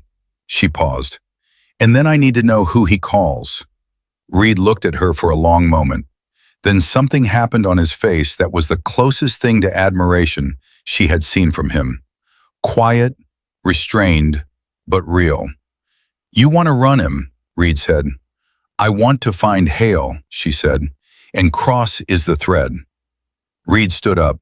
He straightened his jacket. He looked like a hospital director again. Calm, institutional, nothing on the surface. "I'll need 40 minutes, he said. "You have 30, Avery said. "I need to get back to the floor before shift change." She walked to the door, stopped with her hand on the handle. "One more thing," she said without turning around. "When this is done, when we have Hale and the files are out, Meridian's record goes public.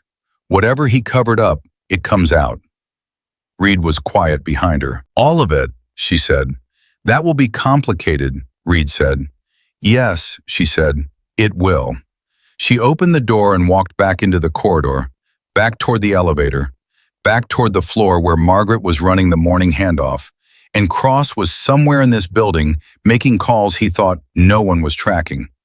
And Logan Mercer was lying in an ICU bed, waiting to see if the woman he'd asked about had made it through the night. She had, and the night, as it turned out, was far from over. She walked back onto the trauma floor at 5:17 in the morning, and the first person she saw was Nathan Cross. He was at the nurse's station, writing something in a chart, his white coat neat despite the hour, his posture carrying the particular ease of a man who believed he was the most important person in any room he occupied. He looked up when Avery came through the corridor doors. He looked at her the way he had been looking at her since the conference room, with that recalibrated expression, the one that had replaced the mockery, the one that said he was reassessing. She now knew that reassessment was also performance. She walked past him without stopping. Steady pace, eyes forward, the same Avery Cole she had been presenting since she arrived 3 weeks ago. Competent, quiet, unremarkable. She felt his gaze follow her, and she let it, because a man who thought he was watching you without being watched was a man who would keep watching. And she needed him to keep watching for exactly 28 more minutes. Reed had said 40. She had said 30. She was going to hold him to 28, because every minute Cross stayed unaware was a minute the thread stayed intact. Margaret was at the medication cart. She looked at Avery once, read something in her face that she had learned overnight to read, and said nothing. She handed Avery a coffee instead. Avery took it. "Thank you." "Reed called down," Margaret said, low and even. "He said to tell you the schedule has been updated. Camera rotation. Reclassified. Done in 22 minutes, which was 8 minutes faster than she'd given him." She filed that. Reed moved fast when he had to, which meant he had more infrastructure in place than he'd shown her yet. That was useful information, and also, depending on what came next, potentially a complication. "Mercer's awake," Margaret added. "ICU called again. He's asking to see the nurse from last night." "I'll go up at 6, Avery said. "Shift change is at 7. "I know." Cross was still at the nurse's station. She could feel him there the way you feel a camera. Not threatening exactly, just present, just running. She took her coffee to the charting terminal and sat down and pulled up her documentation from the night with the unhurried efficiency of a nurse finishing a long shift. She typed. She sipped coffee. She looked from any external angle like a tired woman doing paperwork. Inside, she was running the timing down to the second. At 5:31, her personal phone buzzed. She did not take it out in the open. She walked to the supply room, pulled the door behind her, and read the message. It was from Reed. 4 words. Cross made the call. She typed back, "How long ago?"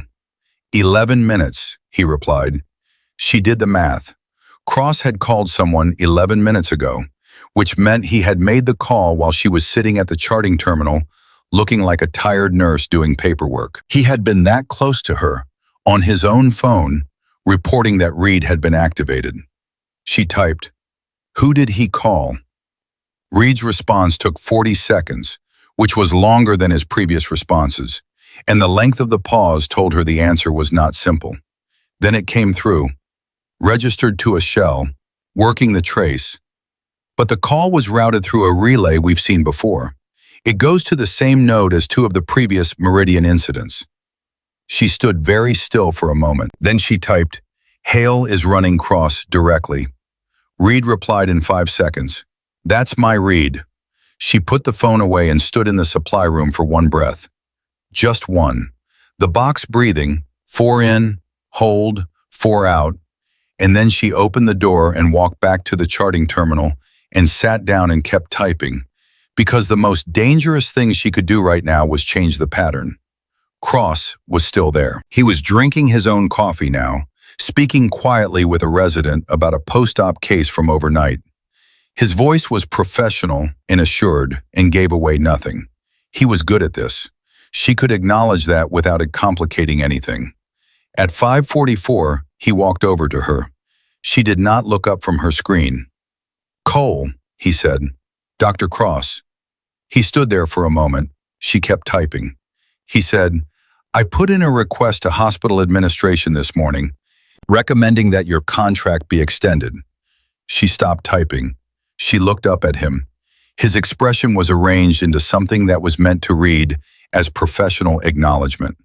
The gesture of a man making a concession with grace. She looked at it now with the new understanding of what it was and what it was designed to make her do. He wanted her to feel the thaw. He wanted her to relax. He wanted her to believe that the threat had passed and the conflict was resolving, because a woman who believed she was safe was a woman who stopped being careful. "That's unexpected," she said, and she let a small, genuine-looking softness come into her voice. "Not too much, just enough." "You earned it," he said. He said it in the tone of a man paying a compliment he had deliberated over. "Last night was," he paused as if searching for the word, "impressive. I want that on record." "Thank you," she said. He nodded once, started to walk away, then turned back. "Reed mentioned he met with you this morning." There it was. She let a half-second pass, the natural half-second of someone who hadn't expected the shift in topic. "Briefly," she said, "everything all right?" "Administrative review of the procedure documentation," she said. "Standard." Cross held her gaze for 2 seconds. Then he nodded again, the nod of a man who had received the answer he was looking for, and walked away toward the attending lounge. She turned back to her screen. Her hands were completely steady. She typed one more message to Reed. "He just confirmed he's reporting. He asked about our meeting directly. Keep the story clean. Procedure documentation review. Nothing else." Reed replied immediately. "Understood. I have a second trace running on the relay node. Give me an hour." 1 hour. Shift change was in 73 minutes. She needed to see Mercer before then. She finished her documentation, filed it, stood up, and told Margaret she was going to the ICU for a clinical follow-up on the overnight patient. Margaret said, "Take the back elevator, faster," which was true. It was also the elevator that didn't pass the attending's lounge, where Cross had just gone. Margaret knew that. She said it without looking up from her own work, in the tone of someone giving a practical tip about hospital navigation. Avery took the back elevator. Logan Mercer looked smaller in an ICU bed than he had on a trauma gurney, which was always the way. The emergency context made people larger somehow, the urgency inflating them, and then the survival context made them human-sized again. He was hooked to a cardiac monitor, an IV in his left arm, a bandage across the right side of his chest, from the needle decompression that had bought him his life 12 hours ago. He was awake. His eyes were clear. When she walked in, he looked at her and something moved across his face. Not surprise, but relief. The specific relief of someone who has been waiting for a particular thing and has just seen it arrive. "You made it through the night," he said. His voice was rough from the intubation during surgery, but it was there.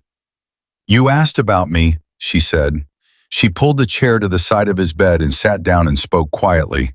The way you speak in "I see us," where the walls were close and the curtains thin. "You used the phrase, 'I needed you to know it was me,'" he said, without, he glanced at the doorway, "without being obvious." "Mercer," she said, "I know about the files." He looked at her. "Reed told me," she said. Something shifted in his face. Not alarm exactly, more the careful readjustment of a man recalculating how much of his position has already been mapped. "How much did he tell you?" Mercer said. "The Meridian extraction files, the dissolution, Hale." She paused. "He told me you've been holding them as insurance." Mercer was quiet for a moment. He looked at the ceiling, then back at her. "Reed is..." He stopped. "How much do you trust him?" "I don't know yet," she said honestly. "But he ran the op that put you in the car, and he told me that directly, which is not the move of someone trying to hide it. I'm working with that." Mercer considered this. His jaw was tight, not from the injury, from the thinking. She recognized that tightness. She had seen it in briefing rooms and in the back of transport vehicles, and in the particular silence before a decision that couldn't be undone. "The files aren't on a server," he said. "They're not in a physical location. They're distributed, split across 7 encoding keys. I hold 4. The other 3..." He paused. "The other 3 Meridian personnel," she said. "The ones who've had accidents," he said quietly.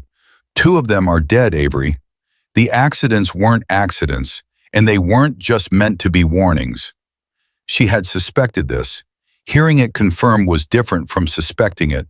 Heavier, more absolute. "And the 3rd?" she said.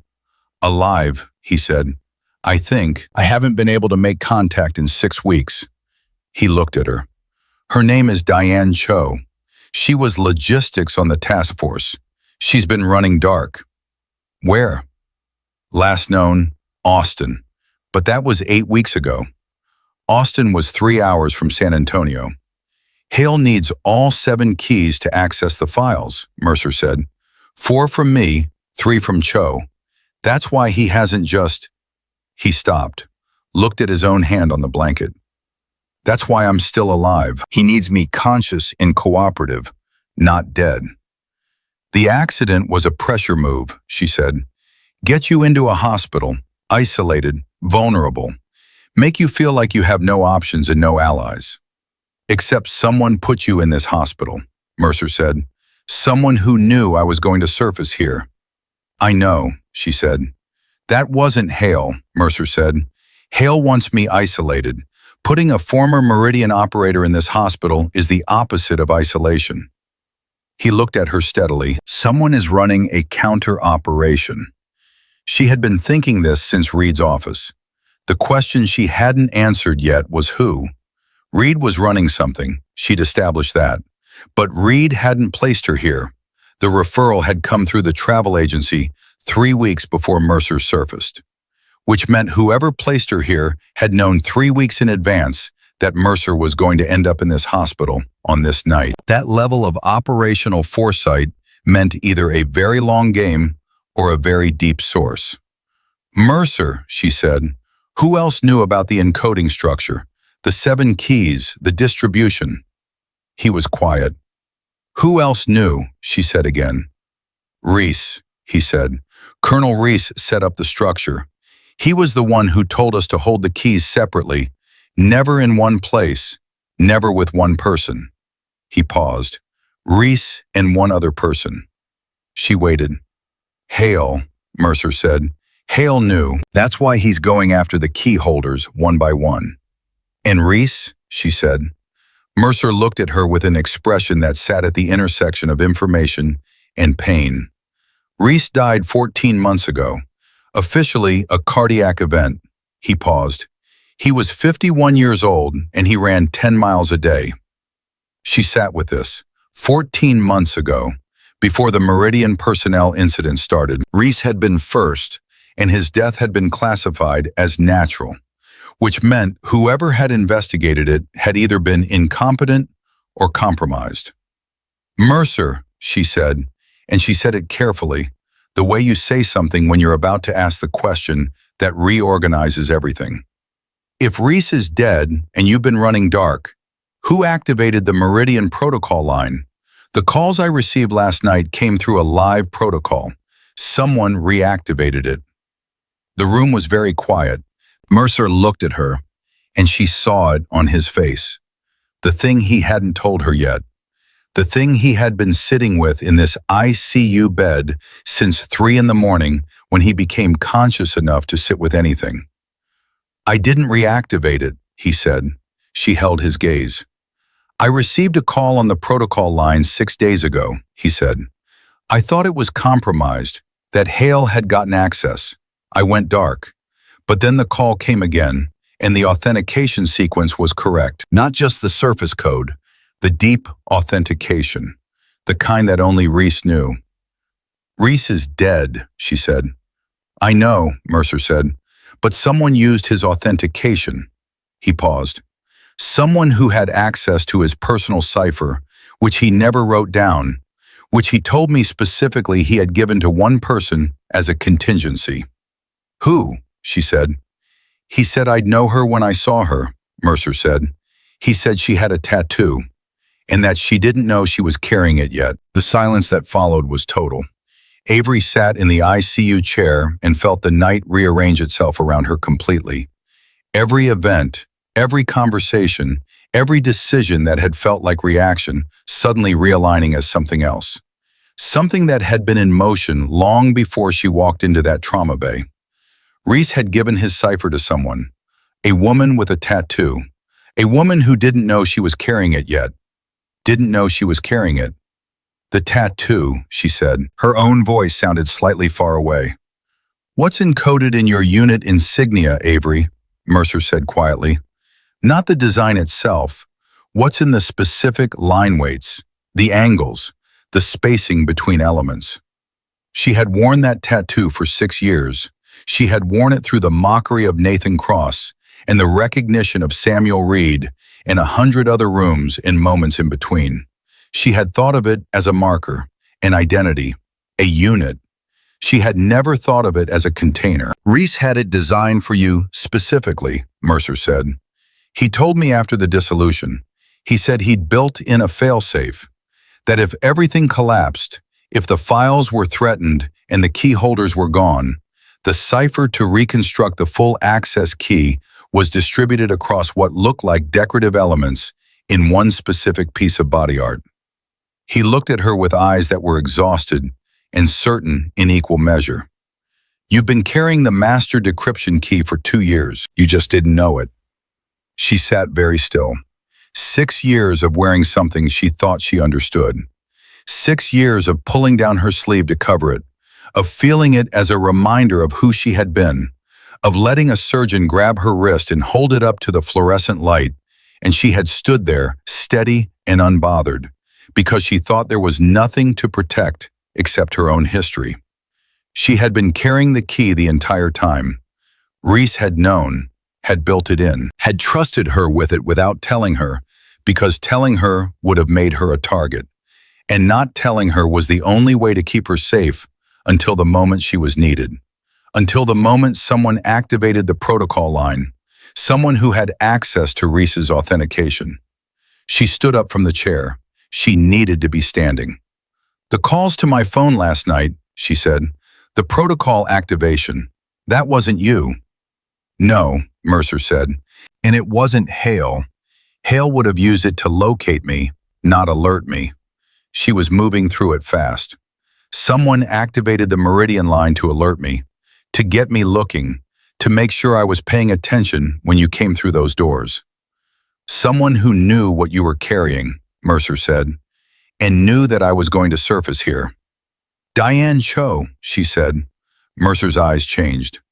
Cho is still alive, Avery said. She's been running dark, but she's been watching. She found Reese's authentication somehow. Maybe he gave it to her too, maybe as a secondary failsafe. She knew you were going to surface in San Antonio. She activated the protocol to make sure I was ready. She looked at Mercer.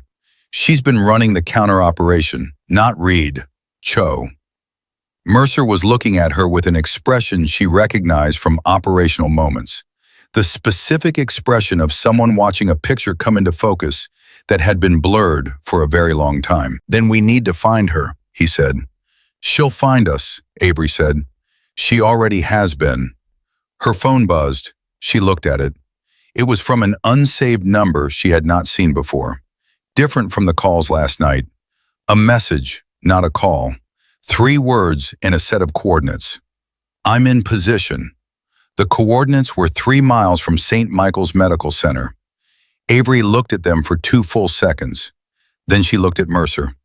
She's already here, she said. At that exact moment, the ICU alarms at the nurse's station outside the glass wall went to a different tone. Not a patient alarm, a security notification. The specific double tone that St. Michael's used for a facility security event. She was at the door in 2 steps. The charge nurse outside was already on the phone. She looked at Avery. Someone tried to access the ICU floor from the service stairwell. Security is responding. Avery looked at the stairwell door at the end of the corridor. It was closed. But the indicator light above it, the small green light that showed the electromagnetic lock was engaged, was not green. It was dark. The lock had been bypassed. She turned back to Mercer. Don't open your door for anyone until I come back. Anyone. Not nursing staff, not physicians, not Reed. No one until you hear me say the word directly. What word? He said. Meridian, she said. You hear anything else, you hit the call button and you don't stop hitting it. She was in the corridor before he answered. She moved fast and quiet toward the stairwell. Not running. Running attracted attention, and she needed people to see a nurse moving with purpose, not alarm. She hit the stairwell door and went through it, and the stairwell had the particular acoustic quality of concrete and metal, and she heard footsteps 2 floors above her, coming down fast. She pressed against the wall beside the door and waited. The footsteps reached the ICU level landing. The door opened. The woman who came through was 40 years old, compact, dark coat, moving with the controlled efficiency of someone who had been trained by the same people who had trained Avery Cole. She had a bruise along her left jaw that was 3 days old and fading, and she was carrying nothing visible, but her hands were positioned the way hands are positioned when a person is ready to use them. She saw Avery in the same half-second Avery saw her. They stood very still for a moment. Then Diane Cho said, "You got my message." "You activated the protocol," Avery said, 6 days ago and again last night. Cho's voice was low and fast. "I've been watching Mercer's trajectory for 3 weeks. I knew he was going to surface here. I didn't know about the accident. Hale moved faster than I expected." "Hale has someone inside this building," Avery said. "Cross," Cho said immediately. "I've been tracking him for 2 months." "I know," Avery said. "Reed is running a trace on his communication relay right now." Cho's expression shifted. "You've been talking to Reed?" "Yes." "How much does he know?" "Everything I know," which is now everything. Avery looked at her steadily. "He's clean, Cho. He made a mistake with the extraction op, but he's not Hale's. I've been reading him all night." Cho was quiet for a moment, the kind of quiet that meant she was running her own assessment, pulling her own read, checking it against Avery's. "I need 5 minutes with Mercer," she said. "Then we need to move the files before Hale realizes the relay trace is running and pulls Cross out." "How long do we have before he realizes?" "An hour," Cho said. "Maybe less." "Reed needs to be part of this," Avery said. "I know," Cho said. "I've known about Reed for 6 months. I've been deciding whether to bring him in. What decided you? Cho looked at her. You, she said simply. I put you in this hospital because Reese told me that if it ever came to this, you were the one person in the network he trusted to read a room correctly under pressure. He said you'd figure it out and you'd make the right calls. She paused. He was right. Avery looked at her. Thought about Reese, Colonel Daniel Reese, 51 years old, 10 miles a day, dead 14 months ago of a cardiac event that was not a cardiac event. Thought about him designing a tattoo and having it put on the arm of a woman he trusted, encoding his fail-safe into the line weights and angles of a piece of body art that a surgeon would one day grab and hold up to the light and mock, while the woman underneath it stood steady and unshaken. He had known. He had built the whole thing knowing. The tattoo, Avery said.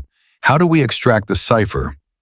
There's a scanner in my kit, Cho said. High resolution, reads the micro variations in line weight that aren't visible to the naked eye. 10 minutes, we have the cipher. With the cipher and Mercer's 4 keys, we can reconstruct the access sequence. She paused. And then the files go to 3 separate journalists simultaneously, with full source documentation, and Hale loses every piece of leverage he has left. And Cross, Avery said. Cross is going to make a call in approximately 50 minutes, telling Hale that the trace is running, Cho said. If we've moved the files by then, the call doesn't matter. Hale will have nothing left to run an operation for. She looked at Avery. But we need to move now. Avery made her decision. She pushed the stairwell door open and held it. Come on, she said. They moved back down the ICU corridor together, fast and quiet, and Avery said the word, Meridian, at Mercer's door, and heard him exhale on the other side before the lock clicked. Cho set up in 4 minutes. The scanner was small and precise, and she ran it along Avery's forearm with the focus of someone who had been waiting a long time for this specific moment. The data came up on a small screen. She cross-referenced it with Mercer's 4 keys in under 3 minutes. Avery watched her face, watched the moment the complete sequence resolved, watched Cho close her eyes briefly. Not relief exactly, something deeper than that. That's all 7, Cho said quietly. Mercer looked at the ceiling. His jaw was tight and his eyes were bright, and he said nothing, because there was nothing that needed saying. Reed arrived at the ICU floor at 6:43, 7 minutes after Avery had texted him a single word, now, and found Avery, Cho, and Mercer in the same room with a complete Meridian extraction record preparing for simultaneous transmission to 3 journalists whose identities Reed did not ask about and was not given. He looked at Cho. Cho looked at him. 2 people meeting after 6 months of parallel operations, converging on the same point.